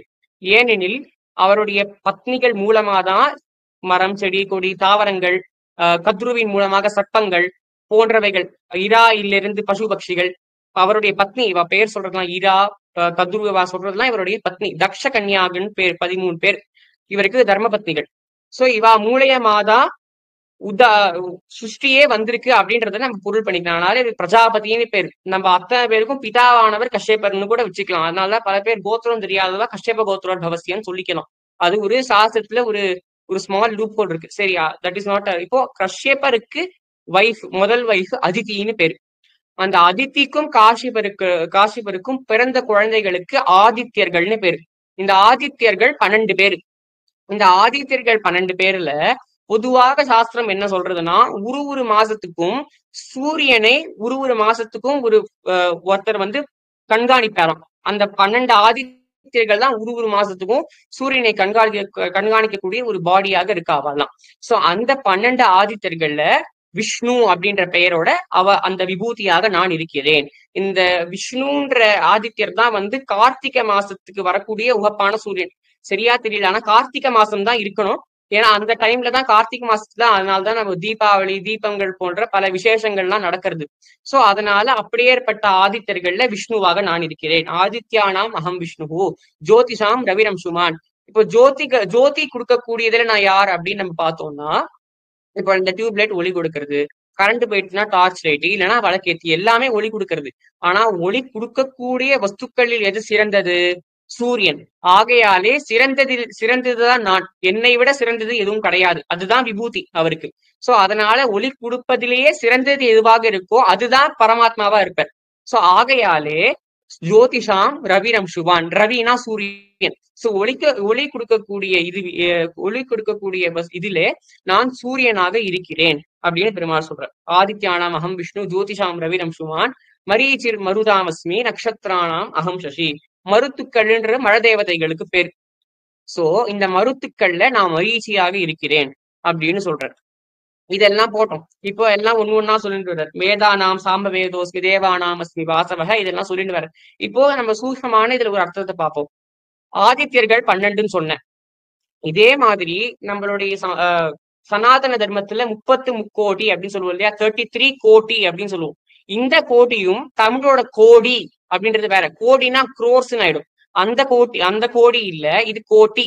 கோட்டி அப்படின்னா டிஃப்ரெண்ட் டைப்ஸ், வகைகள் அப்படின்னு அர்த்தம். 33 விதமான தேவதைகள், 33 விதமான சொல்ல 33 தேவதைகள் அப்படின்னு நம்ம சொல்றோம். 30 முக்கோடி தேவர்கள். அதுல 12 ஆதித்யர்கள் அடக்கம் 12 ஆச்சா, 12 + 8 அஷ்ட வசுக்கள். அதுக்கப்புறம் 2 அஸ்வினி குமாரர்கள், 11 ருத்ரர்கள். இவா எல்லாம் ருத்ரர்கள், ஆதித்யர்கள், வசுக்கள், 2 அஸ்வினி குமாரர்களை சேர்த்தா 33 வரும். கூட்டி பார்த்துக்கோங்க. சோ இதுதான் 30 முக்கோடி தேவர்கள் அப்படின்றத நம்ம சொல்றோம். இதுல இருந்து எசென்சியலா என்ன தெரியுது, எல்லாத்துக்குள்ளயும் இருக்கார், ஆனா பிரதானமானதுதான் சொல்றாரு அப்படின்றது நமக்கு புரிய வருது. வேதானாம் சாமவேதோஸ்மி அப்படின்னு சொல்றாரு. வேதங்களில் நான் சாமவேதம். ஏன்னா அந்த சாமவேதத்துக்கே ஒரு ஸ்பெஷாலிட்டி. 4 வேதங்களிலும் ஒரு டியூன், ஒரு சங்கீதமாக இருக்கக்கூடிய ஒரே வேதம் சாமவேதம். அதுதான் யூனிக்கான வேதம் இருக்கிறதுலே. அதனால வேதானாம் சாமவேதோஸ்மி தேவானாம் அஸ்மி வாசவக. தேவர்கள் யாரு? சொர்க்கலோகத்திலே இருக்கக்கூடியவர்கள். இப்போ இந்த உலக ரீதியாக என்னென்னலாம் நடக்கிறதோ அதெல்லாம் சூப்பர்வைஸ் பண்றவா தேவர்கள். அந்த தேவர்கள்ல தேவாதிபதி நான் அப்படின்னு சொல்றாரு. இப்போ தேவாதிபதியா பொதுவா என்ன சொல்லுவோம், இந்திரன் சொல்லுவோம். ஆனா இந்திரன்ன்றது ஒரு பதவி. இப்போ நம்ம எல்லாரும் வைவஸ்வத மனவந்திரத்துல வாழ்ந்துட்டு இருக்கோம், எல்லாருக்குமே தெரியும். இந்த வைவஸ்வத மனவந்திரத்துக்கு அப்புறம் அடுத்த மனவந்திரத்துக்கு பிரளய காலத்துக்கு அப்புறம் நம்ம பிரவேசம் பண்ணும்போது வேற இந்திரன் வருவான். இந்திரன் என்பது ஒரு பதவி. தட் இஸ் இந்திரனாலே ஒரு லீடர். இந்திரன்ன்றது என்னைக்குமே கான்ஸ்டன்ட் கிடையாது. இப்ப அடுத்த மனவந்திரத்துக்கு வேற இந்திரன் வருவான், வேற சப்தரிஷிகள் வருவா. அதுக்குள்ள இப்ப நம்ம பிரவேசம் பண்ண வேண்டாம். பாயிண்ட் நான் என்ன மேக் பண்றேன்னா, இந்த இடத்துல இந்திரன்ன்றது தனியா ஒரு தேவதையை சொல்லல, அந்த பதவியை சொல்றார். சோ தேவர்களை சூப்பர்வைஸ் பண்ணக்கூடியவன் யார்? இந்திரன். அந்த இந்திர பதவி, அதுக்கு வாசவன் பேர். இந்திரனுக்கு இன்னொரு பெயர் என்னன்னு பார்த்தோம்னா வாசவன் அப்படின்னு பேரு. சோ தேவானாம் அஸ்மி வாசவக, வேதானாம் சமவேதோஸ்மி, தேவானாம் அஸ்மி வாசவக, இந்திரியானாம் மனசாஸ்மி. 6 அறிவு அப்படின்னு சொல்றோம் இல்லையா, நான் சொன்னேன். கண்ணு, மூக்கு, ஸ்பரிசம், பார்வை, முகருதல், சுவைத்தல், கேட்டுதல், மனஸ். 6 அறிவுன்னு சொல்றோம் இல்லையா, அதுக்கு சமஸ்கிருதத்துல இந்திரியங்கள் அப்படின்னு பேரு. இந்த 6 அறிவுகள்ல இந்திரியானா மனஸ்டாஸ்மி அப்படின்றாரு. மனசு, புத்தி அப்படின்னு சொல்றாரு. ஏன்னா இது எல்லாத்தையும், இந்த மீதி 5 கண்ட்ரோல் பண்ணக்கூடியது எது? மனசு தானே. சோ இந்திரியானாம் மனஸ்டாஸ்மி பூதானாம் அஸ்மி சேதனா. பூதர்களில், அதாவது வாழ்ந்து கொண்டிருக்கும் உயிர் இருக்கக்கூடிய ஜீவராசிகளில் உயிர் நான், சேத்தனம் நான். இப்போ ஒருத்தர் தவறிட்டாருன்னா அவர் என்ன சொல்றோம், சேத்தனம் இல்ல அவருக்கு அப்படின்னு சொல்லி. சேத்தனம் இல்லைனாதான் he is declared that அவர் போயிட்டார் அப்படின்னு. சோ பூதங்கள் அப்படின்னா உயிர் இருக்கக்கூடிய ஜீவராசிகள். சோ உயிர் இருக்கக்கூடிய ஜீவராசிகளில் அந்த உயிர் சக்தியாக நான் இருக்கிறேன், சேத்தனமாக நான் இருக்கிறேன் அப்படின்னு பெருமாள் சொல்றார். அடுத்தது சொல்ல வர்றார் அடுத்த ஸ்லோகம். புரோதசாம்ச முக்கியமாம் வித்தி பார்த்த புருஹஸ்பதி அப்படின்னு சொல்றார். புரோதசர்கள், அதாவது யஜ்யம் செய்து வைத்தவருக்கு பண்டிதர்கள்னு பேர் இல்லையா, அந்த பண்டிதர்கள்ல புருஹஸ்பதினா அப்படின்னு சொல்றார். தேவகுரு பிரகஸ்பதினு பேர். சோ பண்டிதர்கள்லயே பிரகஸ்பதினா. புரோதசாம்ச முக்கியமாம் வித்தி பார்த்த புருஹஸ்பதி. தேவர்களுக்கே குரு அவர் அப்படின்னா அவருடைய மகத்துவத்தை பார்த்துக்கோங்க. அதனால்தான் புரோதசாம்ச முக்கியமாம் வித்தி பார்த்த புருஹஸ்பதி சேனானி நாமகம் ஸ்கந்தக. ரொம்ப அழகான ஒரு விஷயம். சேனானி நாமகம் அப்படின்னா சேனைகளின் தளபதி. சேனைகள் தளபதிகள்ல நான் யார் அப்படின்னு பெருமாள் சொன்னோம். இதுல விபூதி என்ன அப்படின்னு நம்ம பார்த்தோம்னா கண்ட்ரோலிங், அதாவது ஒருத்தர் லீடர்ஷிப் குவாலிட்டி. அந்த ஒரு ஆர்மியை, ஒரு படையை, சஸ்திரங்கள் எழுந்தி இருக்கக்கூடிய ஒரு படையை எவனால நல்லபடியா லீட் பண்ணி அந்த காசை சக்சஸ் பண்ண முடியறதோ அவன் தான் நல்ல சேனாதிபதி. சோ அப்படியேற்பட்ட குணம் அப்படியேற்பட்ட குணம் யாரிடத்திலே தலை சிறந்ததாக இருக்கிறது அப்படின்னு நம்ம பார்த்தோம்னா தேவர்களின் சேனாதிபதியான குமரக்கடவுள் முருகன் கார்த்திகேயன். சோ அதனால சொல்ற சேனானி நாம் அகம் ஸ்கந்தக. சேனாதிபதிகளின் உத்தமமான சேனாதிபதியாக இருக்கக்கூடிய சேனானி நாமகம் ஸ்கந்தக. ஸ்கந்தன், கார்த்திகேயன், முருகப்பெருமாளாக நான் இருக்கிறேன். இன்னொரு விஷயம் என்னன்னா, இவர் மாமா, இவர் உரிமை எடுத்துக்கலாம் அவர் மருமானம் சொல்றதுக்கு. அவர் மருமானம் பத்தி அவர் சொல்லிக்கிறார் அப்படின்றது நம்ம வச்சுக்கலாம். ஆனா மெயினா இதுல நம்ம லட்சணத்தை பார்த்துக்கணும். எதற்காக சேனானி நாமகம் ஸ்கந்தன் சொல்றார்?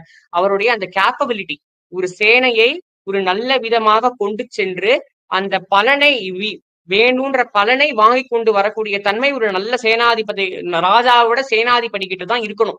சோ அப்படியேற்பட்ட ஒரு குணம் யாரிடத்தில் தலை சிறந்ததாக இருக்கிறதோ அவன் ஸ்கந்தனான குமரக்கடவுள். ஆகையாலே ஒரு விபூதியாக எடுத்து சொல்கிறார். சேனானி நாமகம் ஸ்கந்தக அப்படின்னு சொல்றார். புரோதசாம்ச முக்கியமா விதி பார்த்த பிரஸ்பதி சேனானி நாமகம் ஸ்கந்தக சரசாம் அஸ்மி சாகரக. சரசம் என்கின்றால், சரசம் என்றால் நீர்நிலைகள் அப்படின்னு அர்த்தம். நீர்நிலைகள் நீர்நிலைகள் பல உண்டு. குளம் இருக்கு, நதி இருக்கு, அந்த மாதிரி நிறைய இருக்கு இல்லையா? அப்படியேற்பட்ட நீர்நிலைகளில் அனைத்து நதிகள், குளங்கள்லாம் நதியில சேருறது. நதியெல்லாம் கடைசியா எங்க போய் சேருறது? சாகரத்துல. ஆகையாலே நீர்நிலைகளில் விசாலமான சாகரம் நான், சரசாமஸ்மி சாகரக அப்படின்னு சொல்றார். இதை இப்போ மேரு சிகரி நாமகம் அப்படின்னு சொல்றார். தலை சிறந்து நிமிர்ந்திருக்கக்கூடிய பர்வதங்களில் மேரு. ஆனா ஸ்தாவரானாம் ஹிமாலய அப்படின்னு சொல்ற. ஸ்தாவரங்களில் ஹிமாலயன். ஹிமாலயமும் பர்வதம் தான், மேருவும் பர்வதம் தான். அப்ப ஏன் ரெண்டுத்தையும் ஒரே ஸ்தாவரம்னு பிரிச்சு சொல்ற, பர்வதம்னு பிரிச்சு சிகரி நாமகம்னு பர்வதத்தையே மேருக்கும் ஸ்தாவரத்தையே ஹிமாலயத்துக்கும் அப்படின்னு சொல்றாரு. நம்ம பார்த்தோம்னா ஸ்தாவரம் அப்படின்னா என்றுமே அதை நகர்த்த முடியாது, ஸ்திரமாக இருக்கும். அத நகர்த்திட்டு போக முடியாது. அதனால ஸ்தாவரானா ஹிமாலயத்தை யாராவது நோக்கினதா சரித்திரம் இருக்கா? இல்ல. ஆனா மேரு ஏன் சொல்றாருன்னா, சில சமயங்களில் புராணங்கள்லாம் சொல்றது மேரு பர்வதத்தை நவுத்த முடியுமா, அதனால அதை ஸ்தாவரம்னு சொல்லலையாம். சரி, இதுல இருந்து நான் என்ன சொல்ல வரேன்னா, ஒரு விபூதிக்கும் ஏன் இதுதான் என்னுடைய விபூதின்னு பெருமாள் சொல்றாருன்றதுக்கு பல அர்த்தங்கள் உண்டு. ஏனோதானோன்னு கிருஷ்ண பரமாத்மா விபூதிகளை எடுத்து சொல்லலன்றத நான் சொல்றேன். அதுக்கு ஒரு சின்ன சின்ன உதாரணங்களை நடுல போட்டுன்னு வரேன். சரி, இப்ப அடுத்தது பார்க்கலாம். பிரகலாதாஸ்மி தைத்தியானாம். இப்ப நான் பாரபட்சம் அப்படின்ற ஒரு விஷயம் சொன்னேன் இல்லையா? பெருமாள் பாரபட்சம் பார்த்தாரா, பிராதான்யமா சொல்றதுனால பாரபட்சம் பார்த்தாரா அப்படின்னு நம்ம பார்த்தோம்னா, பிரகலாதாஸ்மி தைத்தியானாம். தைத்தியன்னு சொல்றியே பிரகலாதன்னு சொல்றார். இதுல பார்ப்போம், சூக்ஷ்மமான விஷயம், ரொம்ப அழகான விஷயம் இது. பிரகலாதாஸ்மி தைத்தியானாம். தைத்தியர்கள் அப்படின்னா கஷ்யப பிரஜாபதி நான் முன்னாடியே சொன்னேன். அவருடைய இன்னொரு பத்னி திதி தேவி. திதி தேவிக்கும் காசிபருக்கும் பிறந்ததுனால, திதிக்கு பிறந்ததுனால தைத்தியர்கள். ஹிரண்யகசிபு, ஹிரண்யாக்ஷன் போன்ற அரக்கர்கள் அப்படின்னு தைத்தியர்கள் அப்படின்னு பேரு. அந்த ஏன்னா தைத்தியரையும் ஒரு விபூதியா சொல்றாரு பாருங்க. ஏன்னா எல்லாமே அவர் தான் சொல்றாரு. அகமாத்மா குடாகேச சர்வபூதாசய ஸ்திதகனா அரக்கர்களும் தான் அதுல அடக்கும். சோ அரக்கர்களையும் சேர்த்துதான் சொல்லணும். நல்ல குணங்களே தான் பெருமாள், இல்லைன்னு சொல்லல. ஆனா எல்லாத்துக்குள்ளும் இருக்காருன்னு சொல்றச்சே அதையும் விபூதியாக எடுத்து சொல்ல வேண்டியது அவருடைய கடமை. ஆகையாலே தைத்தியர்களையும் அவருடைய விபூதியாக சொல்கிறார். ஆனாலும் அதுல எவ்வளவு அழகா சொல்றாரு அப்படின்னு நம்ம பார்த்தோம்னா, பிரகலாதாஸ்மி தைத்தியானாம்னு சொல்றார். தைத்திய குலத்தில் பிறந்தவன், தைத்தியர்களில் என்னுடைய விபூதியாக இருக்கக்கூடியவன் பிரகலாதன். ஆச்சரியமான ஒரு இது. பிரகலாதனையே ஒரு விபூதியா சொல்றார். இது வரைக்கும் சரி எல்லாம் தேவதாளா பார்த்தோம், பர்வதங்களா பார்த்தோம், பிரகஸ்பதி, தேவகுரு எல்லாமே they are beyond our capacity, சரி விபூதின்னு சொல்லலாம். ஆனா பிரகலாதன் நம்மள போற ஒரு சாதாரண மனுஷன், அதுவும் மனுஷனாக இருக்கிறச்சே குழந்தை பருவத்தில் இருந்தவன் பிரகலாதன். அப்படியே சின்ன பையன் பிரகலாதன், அதுவும் தைத்திய குலத்துல பிறந்திருக்கான் பிரகலாதன். அந்த அப்படியேற்பட்ட பிரகலாதனையே கிருஷ்ண பரமாத்மா அவருடைய விபூதியா எடுத்து சொல்றாருன்னா, இதை விட நமக்கு என்ன ஒரு உதாரணம் வேண்டும்? அவர்கிட்ட முழுசா சமர்ப்பணம் பண்ணிட்டா அவர் நமக்கு வைகுண்டத்தை கொடுப்பார் நிச்சயமா. அவருடைய விபூதியாகவே ஏத்துக்கிறார் பாருங்க பிரகலாதனை. இதுலயே தெரியறது அவர் பாரபட்சம் பார்ப்பது கிடையாது.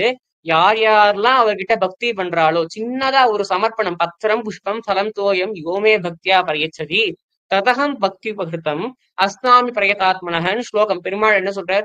ஒருத்தன் பக்தியோடு ஒரு பத்திரம், ஒரு இலை, புஷ்பம் ஒரு பூ, ஃபலம் ஒரு பழம், தோயம் தண்ணி, இது எல்லாம் பத்திரம் புஷ்பம் ஃபலம் தோயம் யோமே பக்தியா பிரயச்சி, பக்தியோட எவன் குடிக்கிறாரோ, நிறைந்து மனசாக பக்தியாக எவன் குடிக்கிறானோ அதை நான் ஏற்றுக்கொள்வேன் அப்படின்னு சொல்றாரு. ஏன்னா இதுல இருந்து நமக்கு என்ன தெரியறது? பிரகலாதனையே அவருடைய விபூதியாக சொல்றச்சே பக்தி அவரிடம் அத்தனை இருக்கணும்.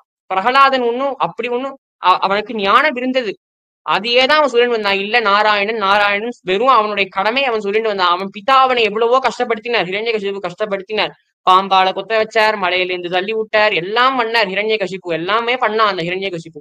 ஆனா அந்த வழி எதுவுமே தெரியல அவனுக்கு. கஷ்டப்பட்டான், இல்லைன்னு சொல்லல, பிரகலாதன் கஷ்டப்பட்டான். ஆனா அந்த வழி எதுவுமே தெரியல. ஏன் தெரியலன்னா, யோமாம் அஜமனாதிஞ்ச வேத்திலோக மகேஸ்வரம், அசம்மூட சமர்த்தியது சர்வபாப்பை பிரமுச்சதே. பெருமாள் அஜனாகவும் அனாதியாகவும் சர்வலோக மகேஸ்வரனாகவும் அறிஞ்ச ஒரு காரணத்தினாலே இதுவரை அவனுக்கு எவ்வளவு கஷ்டம் வந்தாலும் அந்த பெருமாள் காத்து கொண்டு வந்தார். அதனாலதான் பிரகலாதனை இந்த இடத்துல உதாகரணமா சொல்லி காமிக்கிறார். பெருமாள் பாரபட்சம் பார்க்கவில்லை என்பது இதிலிருந்து நமக்கு முடிவாருது. பிரகலாதாஸ்மி தைத்தியானாம் கால கலையதாமகம், எல்லாத்தையும் கலைஞ்சிண்டு போகக்கூடிய தன்மை பல விஷயங்களுக்கு இருக்கு. ஆப்ஸ்டிகல்ஸ்லயே தலை சிறந்த ஆப்ஸ்டிகல்ஸ் என்னன்னு அப்படின்னு பார்த்தோம்னா காலம் ஒண்ணுத்த முடிவு பண்ணிடுதுன்னா அது வந்து இது பண்ணிட்டு நம்மளால கிராஸ் பண்ணி நம்மளால போக முடியாது.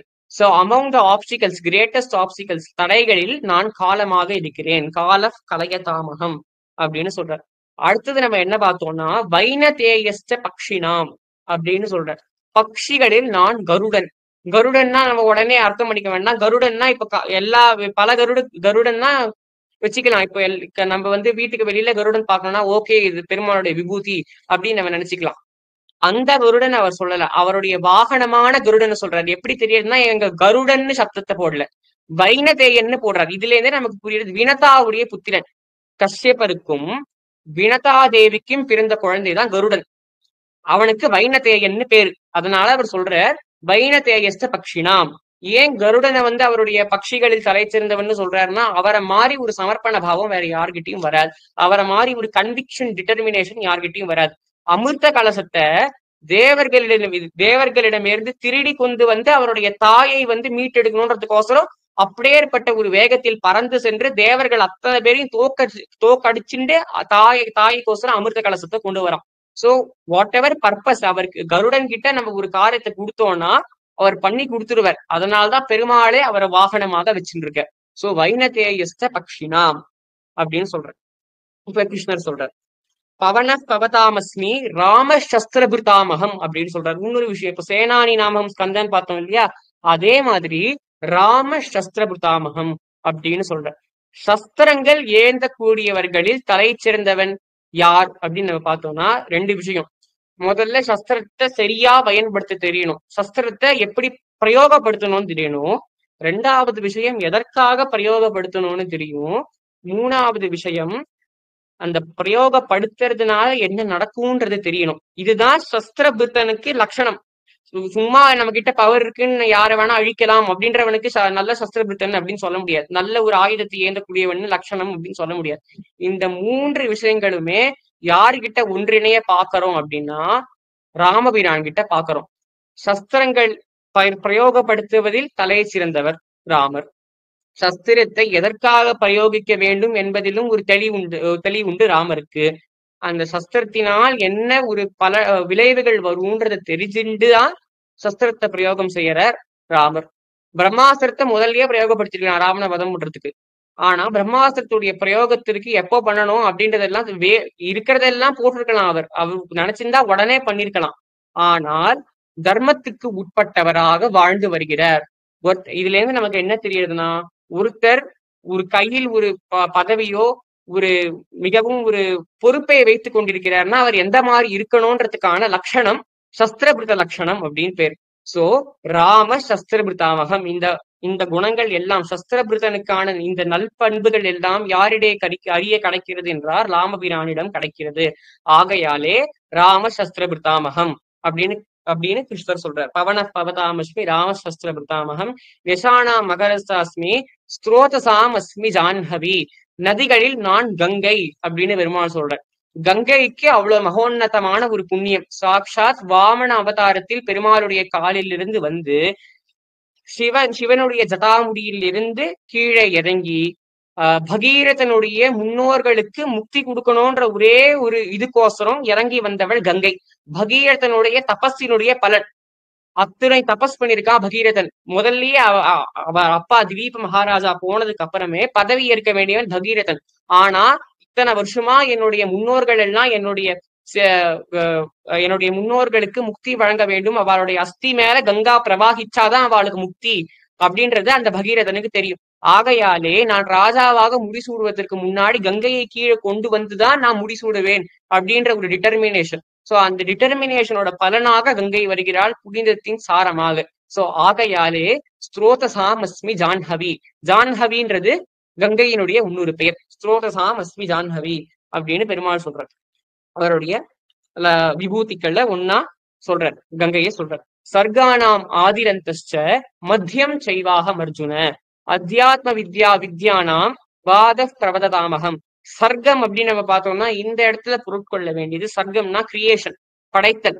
அந்த படைத்தலில் சர்க்கானாம் ஆதி, சர்க்கத்தினுடைய ஆதியும் நான், மத்தியம் ஆதிர் அந்தஸ்ச மத்தியம், மத்தியமாகவும் நான் இருக்கிறேன், ஆரம்பமாகவும் நான் இருக்கிறேன், முடிவாகவும் நான் இருக்கிறேன்.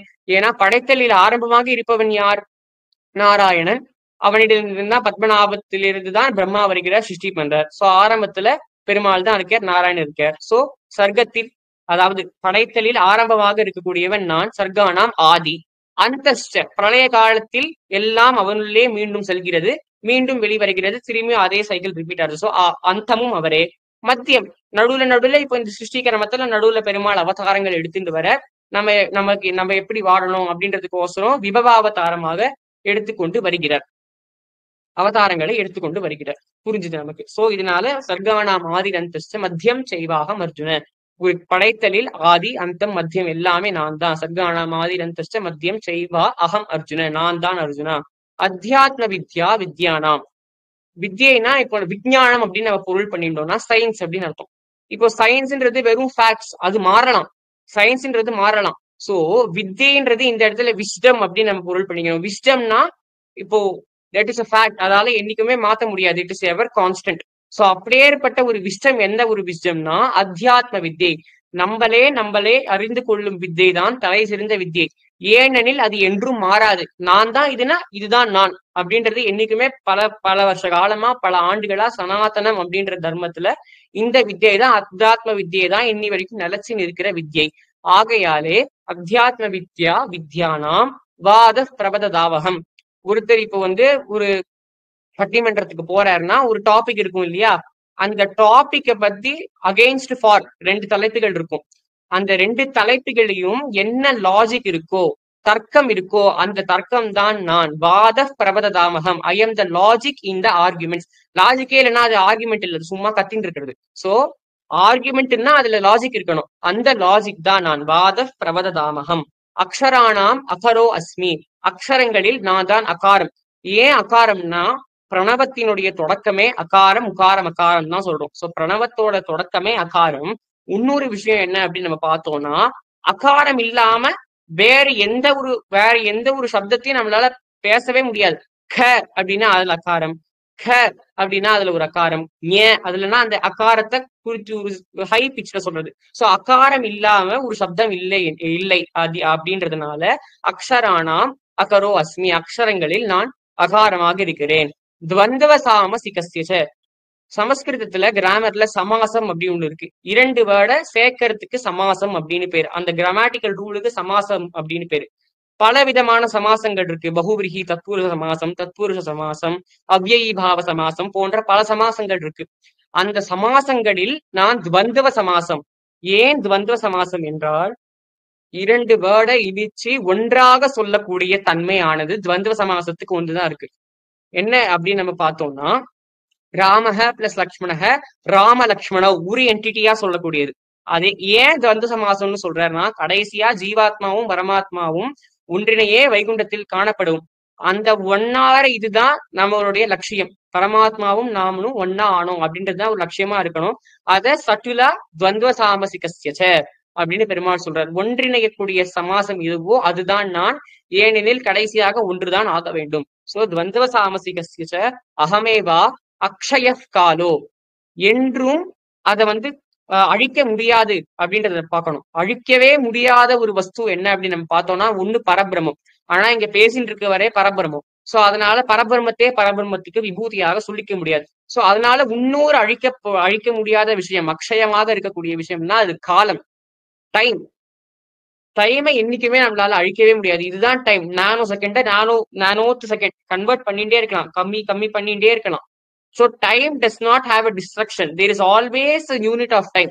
Smallest unit இருந்தாலும் டைமுக்கு ஒரு யூனிட் இருக்கு. சோ அதனால அதுக்கு அக்ஷயம். அகமேவா அக்ஷய காலோ தாதாகம் விஸ்வதோமுக. அப்படின்னு பெருமாள் சொல்றார். இதுல நம்ம ஒண்ணு பார்க்கணும் அப்படின்னா, அடுத்த ஸ்லோகத்துல ரொம்ப இம்பார்ட்டன்டான ஸ்லோகம்.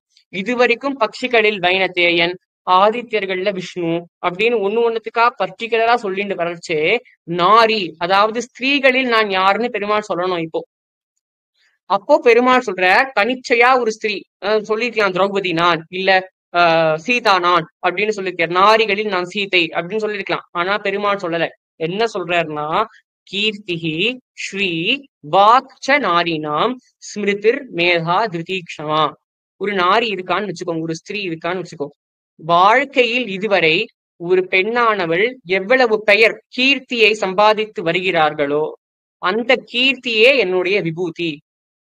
ஃபர்ஸ்ட் விஷயம். ரெண்டாவது விஷயம், ஸ்ரீ இதுவரை குடும்பம், ஆஸ்தி, சம்பத்தி எதெல்லாம் சேர்த்து வருகிறாளோ அதெல்லாம் ஸ்ரீன்னு பேர், கீர்த்தி ஸ்ரீ. அந்த சம்பத்தி, ஸ்திரீனுடைய சம்பத்தி நான். கீர்த்தி ஸ்ரீ வாக். வாக் வாக் அப்படின்னா பெண்ணினுடைய வார்த்தை. அந்த பெண்ணினுடைய வார்த்தையில் அடக்கமானவன், நல்ல விஷயங்களில் வார்த்தையில் அடக்கமானவன் நான். கீர்த்தி ஸ்ரீ வாக் ச நாரீனாம் நாரி ஸ்மிருதிர் மேதா திருதீக்ஷமா. பெண்ணினுடைய மெமரிஸ், பெண்ணினுடைய ஞாபகங்கள், அது நான். கீர்த்தி ஸ்ரீவாக் ச நாரீனாம் ஸ்மிருதிர் மேதா, ஸ்மிருதி ஆச்சு, மேதா பெண்ணினுடைய புத்தி சக்தி, அதுவும் நான். ஒரு பெண்ணுக்கு நல்ல புத்தி இருக்கு அப்படின்னா அது என்னால். நல்ல பேச்சாற்றல் இருக்கிறதுனா என்னால். சோ இதுல இருந்து நமக்கு என்ன புரிய வருதுன்னா, ஸ்திரீனுடைய பெயருக்கு அவமானம் விளைவிக்க கூடாது. ஏன்னா அது பெருமாளுடைய ஒரு விபூதி. கீர்த்தி, ஸ்திரீனுடைய கீர்த்தின்றது பெருமாளுடைய ஒரு விபூதி. ஒரு நாரியினுடைய கீர்த்தி, ஒரு பெண்ணினுடைய கீர்த்திக்கு அவப்பேறு விளைவித்தால் அது பெருமாளுடைய விபூதிக்கே அவப்பேறு விளைவிக்கிற மாதிரி. இரண்டாவது விஷயம், சம்பத்தி. ஸ்திரீனுடைய சம்பத்தியை பற்றி தவறாக பேசக்கூடாது. அதாவது ஸ்திரீனுடைய சம்பத்தியே குடும்பம். ஒரு ஸ்திரீனுடைய குடும்பத்தை பற்றி தப்பாக பேசக்கூடாது. அதே மாதிரி குடும்பத்தில் இருப்பவர்கள் ஸ்திரீயை தப்பா பேசக்கூடாது. ஏனெனில் அது பெருமாளுடைய ஒரு விபூதி. அதை பேசினா பெருமாளுக்கு அவமானம். கீர்த்தி ஸ்ரீ வாக், பெண்ணினுடைய வார்த்தை. பெண்ணினுடைய வார்த்தை அதை ஓகே தப்பா சொன்னா okay we can argue. But ஆனா ஒரு நல்ல விஷயம் சொல்றானா ஒரு ஸ்திரீனுடைய வார்த்தையை தட்டக்கூடாது. யாது ஏனெனில் அது பெருமாளினுடைய ஒரு விபூதி. கீர்த்தி ஸ்ரீ வாக் ச நாரீனாம் ஸ்மிருதி. பெண்ணினுடைய ஞாபகங்களை என்னைக்குமே நம்ம தப்பா, ஒரு தவறான ஞாபகங்கள்லாம் ஸ்திரீக்கு வச்சுக்கூடாது. என்னைக்குமே we have to give good memories. ஏன்னா அந்த ஞாபகங்கள்ல பெருமாள் வாசிக்கிறார். சோ ஸ்மிருதிர் மேதா, பெண்ணினுடைய புத்தியாக பெருமாள் இருக்கிறார். சோ இந்த 5 விஷயங்கள், 5 லட்சணம் எந்தெந்த ஸ்திரீ கிட்ட இருக்கோ அந்த ஸ்திரீ பெருமாளினால் கட்டாட்சிக்கப்பட்டவள். அனைத்து ஸ்திரீயுமே இருக்கு. எந்த எல்லா குணங்களுமே உலகத்தில் இருக்கக்கூடிய அத்துணை பெண்களுக்குள்ள இருக்கக்கூடிய குணம். ஆகையாலே சனாதன தர்மத்தில் ஸ்திரீக்கு உயர்வான ஸ்தானத்தை வழங்கப்பட்டிருக்கிறது. அது சட்டிலா பெருமாள் பர்டிகுலா ஒரு ஸ்திரீயை பாயிண்ட் பண்ணாம ஸ்திரீகளுக்கு இருக்கக்கூடிய குணங்களே என்னுடைய விபூதின்னு சொல்லிட்டாரு இல்லையா? சோ ஆகையாலே எல்லா ஸ்திரீகளுமே என்னுடைய விபூதி. I am the protector of them அப்படின்னு சொல்றாரு. இதுக்கு பிரமாணம் பெருமாள் எல்லா ஸ்திரீயும் ப்ரொடெக்ட் பண்றாருன்றதுக்கு பிரமாணம் திரௌபதியினுடைய வஸ்திராபகரணம். சோ இதுல இருந்து என்ன தெரியுதுன்னா, பெருமாள் ஸ்ரீக்கு எவ்வளவு மகத்துவத்தை கொடுத்திருக்கிறார் அப்படின்ற அவருடைய விபூதி, ஸ்ரீனுடைய குணங்களையும் சேர்த்து அவருடைய விபூதியாக சொல்றார். சோ ஆகையாலே கீர்த்தி ஸ்ரீவாக் சனாரீனாம் ஸ்ருதிர் மேதா திருதீக்ஷமா. இதெல்லாம் போர்ச்ச வரச்சே பல ஸ்லோகங்கள் ஆறுது. மிருத்யு சர்வ ஹரஸ்சாகம் உத்பவஸ்த பவிஷ்யதாம். எல்லாத்தையும் பறிக்கக்கூடிய தன்மை பல விஷயங்களுக்கு இருக்கும். அதிலே நான் மிருத்யு.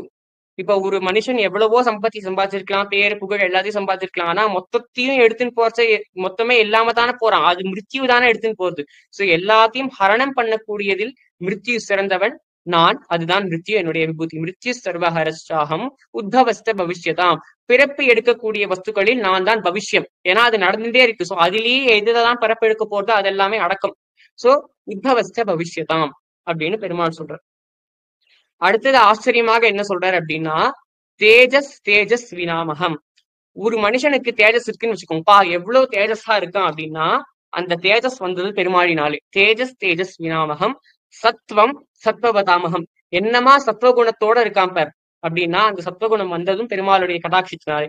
ஆகையாலே இதுல இருந்து நமக்கு என்ன தெரிய வருதுன்னா, நம்மளுடைய குணங்களின் மீது நமக்கு அகங்காரம் வரக்கூடாது.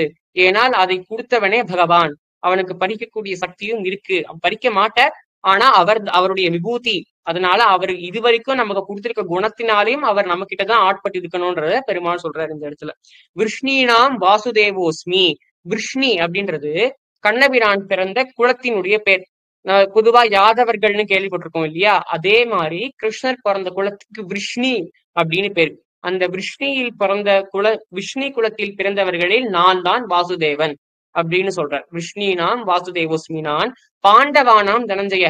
இப்போ இது வரைக்கும் பாவம் 8வது அத்தியாயத்துல வாய் திறந்த அர்ஜுனன் கிம்தத் பிரம்மா கிபத்யாத்மம் கிங்கர்ம புருஷோத்தமன் வாய் திறந்த அர்ஜுனன் இது வரைக்கும் வாயை திறக்கல. பிரம்மத்தை பத்தி கேட்டான் கேள்வி, அதுக்குதான் இவ்வளவு சொல்லிட்டு வர்றார். நடுவுல இப்பதான் 10வது அத்தியாயத்துல வாயை திறந்திருக்கான். சோ பாவம் பொறுமையா கேட்டுட்டு இருக்கான். இப்போ சிஷ்யனுக்கு ஒன்னுத்த பிடிக்க செய்யணும்னா சிஷியனை கொஞ்சம் பேட் ஆன் த பேக் பண்ணாதானே அவனுக்கு ஓகே எந்தூசியாசம் வரும். அதனால பாண்டவானாம் தனஞ்சய 5 பாண்டவர்களில் நான் தனஞ்சயனாக அர்ஜுனனாக இருக்கிறேன். விஷ்ணினாம் வாசுதேவோஸ்மி பாண்டவானாம் தனஞ்சய முனினாம் அப்பயகம் வியாசக கவினாம் உஷனா கவி. சாஸ்திரங்கள் மற்றும் வேதத்தில் இருக்கக்கூடிய பிலாசபியை முற்றும் கரைச்சி குடிச்சவர்களுக்கு முனின்னு சொல்றோம். அந்த வேதத்தையே சேர்த்ததுனாலதான் கிருஷ்ண துவைபாயனருக்கு, அதாவது வேத வியாசர்னு பேரு வந்தது. வேதவியாச மகரிஷிக்கு வேதவியாச முனிக்கு உண்மையான பேர் கிருஷ்ண துவைபாயனர். அவருக்கு வேத வியாசர்னு ஏன் பேரு வந்ததுன்னா அந்த வேதத்தையே நமக்கு சேர்த்து கம்பைல் பண்ணி கொடுத்தவர் அவர். சோ ஆகையாலே முனிநாம் அப்பியம் வியாசக கவிநாம் உஷனா கவி. கவிக்கள் அப்படின்னு நம்ம பார்த்தோம்னா கிரேட் திங்கர்ஸ், அதாவது அவருடைய பிலாசபிஸே வேற மாதிரி இருக்கும், ஒரு நல்ல பிலாசபியா இருக்கும். சோ அந்த பிலாசபர்ஸ்ல நான் உஷணன் அப்படின்னு சொல்றாரு. கவினாம் உஷனா கவி அப்படின்னு சொல்றாரு. சோ போர்ச்ச வறட்ச கடைசியா முடிக்கிறார். இது எல்லாமே என்னோட விபூதி தான் அர்ஜுனா. தலை சிறந்த வஸ்துக்களை நீ எங்கெங்க பாக்கறியோ அனைத்திலும் நான் தான் இருக்கிறேன். அதை தவிர நீ என்னென்ன பார்க்கிறாயோ அதிலும் நான் தான் இருக்கிறேன். எச்சாபி சர்வபூதானாம் பீஜம் ததக அர்ஜுன. நீ இதை தவிர என்னென்ன பூதங்களை பார்க்கிறாயோ அதற்கு எல்லாம் பீஜம், அதற்கு எல்லாம் ஊன்றுகோல், அதற்கு எல்லாம் சீடு, இதுவே நான் தான், எல்லாத்துக்கும் ஆரம்பமே நான் தான் அப்படின்னு பெருமாள் சொல்றாரு. எச்சாபி சர்வபூதானாம் பீஜம் ததகம் அர்ஜுன நத் அதஸ்தி விநாயக்யா மயாபூதம் சராச்சரம். நான் இல்லையெனில் வேறு ஒன்றும் இல்லை, நான் இருந்தாதான் எல்லாமே. இதுதான் இந்த விபூதி யோகத்திற்கு கன்க்ளூஷன். நான் இல்லையெனில் எதுவும் இல்லை, நான் இருந்தால்தான் எல்லாம் நடக்கும், நான் என்று ஒரு அணுவும் அசையாது. இதுல இருந்து சட்டுலா அர்ஜுனனுக்கு என்ன சொல்ல வர்றாருன்னா, என்னாலதான் இந்த யுத்தமே நடக்கிறது, என்னோட அனுமதி பெற்றுதான் இந்த யுத்தம் நடக்கிறது, என்னோட அனுமதியோடதான் அணுவும் அசையறது. ஆகையாலே இந்த தாட்டை திறந்துட்டு நீ கையில வில்ல ஏந்து அப்படின்னு சட்டுலா சொல்றாரு. எச்சாவி சர்வபூதானாம் பீஜம் ததகம் அர்ஜுன நததஸ்தி விநாயக்யா மயாபூதம் சராச்சரம் நான் தோஸ்தி மம திவ்யானாம் விபூதினாம் பரந்தப ஏஷ துத்தேஷத புரோக்தோ விபூதேர் விஸ்வரோமயா. என்னுடைய விஸ்தாரமான விபூதிக்கு அந்தமே கிடையாது, முடிவே கிடையாது. அதனால இதுல இருந்து நீ கன்க்ளூஷன் என்ன எடுத்துக்கணும்னா, ஸ்ரீமத் ஊர்ஜித மேதவா. நீ என்னென்னலாம் பாக்குறையோ பூதங்கள்ல, அது சேத்தனமான வஸ்து அச்சேதனமான வஸ்துவா இருந்தாலும் பரவாயில்ல, அதெல்லாம் இருக்கிறதே என்னுடைய ஊர்ஜை, ஸ்ரீமத் ஊர்ஜை அது உள்ள இருப்பதனால்தான். ஏனால் நான் இல்லை என்றால் அது இல்லை, நான் இல்லை எனில் எதுவுமே இல்லை, இதுதான் சத்தியம். இந்த சத்தியத்தை புரிஞ்சின்றா உனக்கு எல்லாமே ஞானம் கிடைக்கும் அப்படின்றத சொல்லி இந்த விபூதி யோகத்தை கிருஷ்ணன் பூர்த்தி பண்றார். இப்போ 11வது அத்தியாயத்துல போமாட்டேன், என்னன்னு சொல்ல வரேன். இப்போ லட்சணங்கள் எல்லாம் புரிஞ்சிருக்கு. ஓகே, இப்போ ஆதித்யானா மகம் விஷ்ணு, இப்ப ஆதித்யர்கள்லயும் அர்ஜுனனுக்கு பெருமாள் தான் தெரியவர், கவிகள் இல்ல எல்லாம் பெருமாள் தான் தெரியும். பெருமாளுடைய ஸ்வரூபம் தெரியலையே, ஹவு டு ஐ கான்டெம்ப்ளேட் அந்த விஸ்தாரத்துவம். இப்போ எல்லாமே பெருமாள் ப்ளூராலிட்டியிலேயே சொல்லிட்டார், சிங்குலாரிட்டியா அந்த பரபிரம்மத்தை எப்படி பாக்குறது? அப்போ அடுத்த அத்தியாயத்துல அவன் அதுதான் கேட்பான், எனக்கு உன்னுடைய திவ்ய ரூபத்தை காமி அப்படின்னு சொல்வார். அப்போ அடுத்த அத்தியாயம், அதாவது 11வது அத்தியாயத்திற்கு விஸ்வரூப தர்ஷன யோகம்னு பேரு. அந்த அத்தியாயத்துல பெருமாள் சொல்வார், பஷ்யமே பார்த்த ரூபாணி சதசோத சகஸ்திரசக நானாவிதானி திவ்யானி நானவர்ணா கிருதீனி ச பஷ்யாதித்யான் வசூன் ருத்ரான் அஸ்வினோ மருதஸ்ததா பகூன்ய திருஷ்டபூர்வாணி பஷ்யாச்சரியாணி பாரத இஹைகஸ்தம் ஜகத்கிருத்ஸ்னம் பஷ்யாத்ய சராச்சரம் மமதேஹே குடாகேஷ எச்சான்ய திருஷ்டும் இச்சசி. எல்லா ஆதித்யர்களையும் பார், என்ன தோன்றதோ நீ, உனக்கு என்ன இது வரைக்கும் நீ உன்னுடைய சிருஷ்டி என்னோட சிருஷ்டியில என்னென்னலாம் பார்த்திருக்கியோ எல்லாமே உனக்கு தெரியும். எச்சான்ய திருஷ்டும் இச்சசி, உனக்கு என்ன பார்க்கணும் தோன்றதோ, உனக்கு இது பார்க்கணும் தோன்றதா என்னுடைய விஸ்வரூபத்தை பார், அதுக்குள்ள இருக்கும் அப்படின்றதுனால பெருமாளுடைய ஸ்வரூபத்தை விஸ்வரூபமாக இந்த விபூதி யோகம்க்கு அப்புறம் பெருமாள் காமிக்கிறார். சோ இதுதான் இந்த விபூதி யோகத்துல பெருமாள் சொல்லியிருக்கிற விஷயம். இதுல நம்ம பல விஷயங்கள் பார்த்தோம். இதே இந்த விபூதி யோகத்தை யார் யார் படிக்கிறார்களோ அதற்கு பலன் பெருமாள் சொல்ற. பெருமாள் சொல்லல, சிவபெருமான் சொல்ற. பத்ம புராணத்துல கீதா மகாத்மியம் அப்படின்னு ஒண்ணு இருக்கு. அதுல பார்வதியிடம் சிவபெருமான் கீதையினுடைய ஒவ்வொரு அத்தியாயத்தை படித்தால் என்னென்ன பலன் அப்படின்னு சொல்றார். அதுல 10வது அத்தியாயத்திற்கான பலன் என்ன சொல்ல வர்றார் அப்படின்னா, கிருஷ்ண தர்சனம் கிட்டும், அஜ்ஞானம் என்கின்ற திரை விலகும் அப்படின்னு சொல்றார். 10வது அத்தியாயத்தை யார் புரிந்து பఠனம் செய்கிறார்களோ அவர்களுக்கு நிச்சயமாக கிருஷ்ண தர்சனம் கிட்டும். கிடைச்சிருக்கா அப்படின்னா அதான் பார்த்தாச்சு, ஆதித்யர்கள் தினம் சூரியனை பாக்குறோம், ஜோதிஷாம் ரவிரம் சுமான், அதையே பகவத் தர்சனமாக கருதணும். சோ ஆகையாலே கிருஷ்ண தர்சனம் கிட்டும், அஜ்ஞானம் என்கின்ற திரை விலகும். விபூதி யோகத்தை படித்தால், விபூதி யோகத்தை புரிந்து கொண்டால் நம் அனைவரும் முக்திக்கான மார்க்கத்தை பெருமாள் நமக்கு நிச்சயமாக காண்பித்த பக்தியை நமக்குள்ள வளர்ப்பார், பிரேமபாவத்தை நமக்குள்ள வளர்ப்பார். இதோட இந்த உரையை பூர்த்தி பண்ணிக்கிறேன் நானு.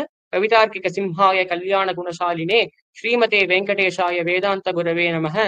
அஜ்ஞானினா மயா தோஷான் அசேஷான் விஹிதான் ஹரே க்ஷமஸ்வத்வம் க்ஷமஸ்வத்வம் சேஷசீல சிகாமணி. கிருஷ்ணம் வந்தே ஜெகத்குரு. நமஸ்காரம்.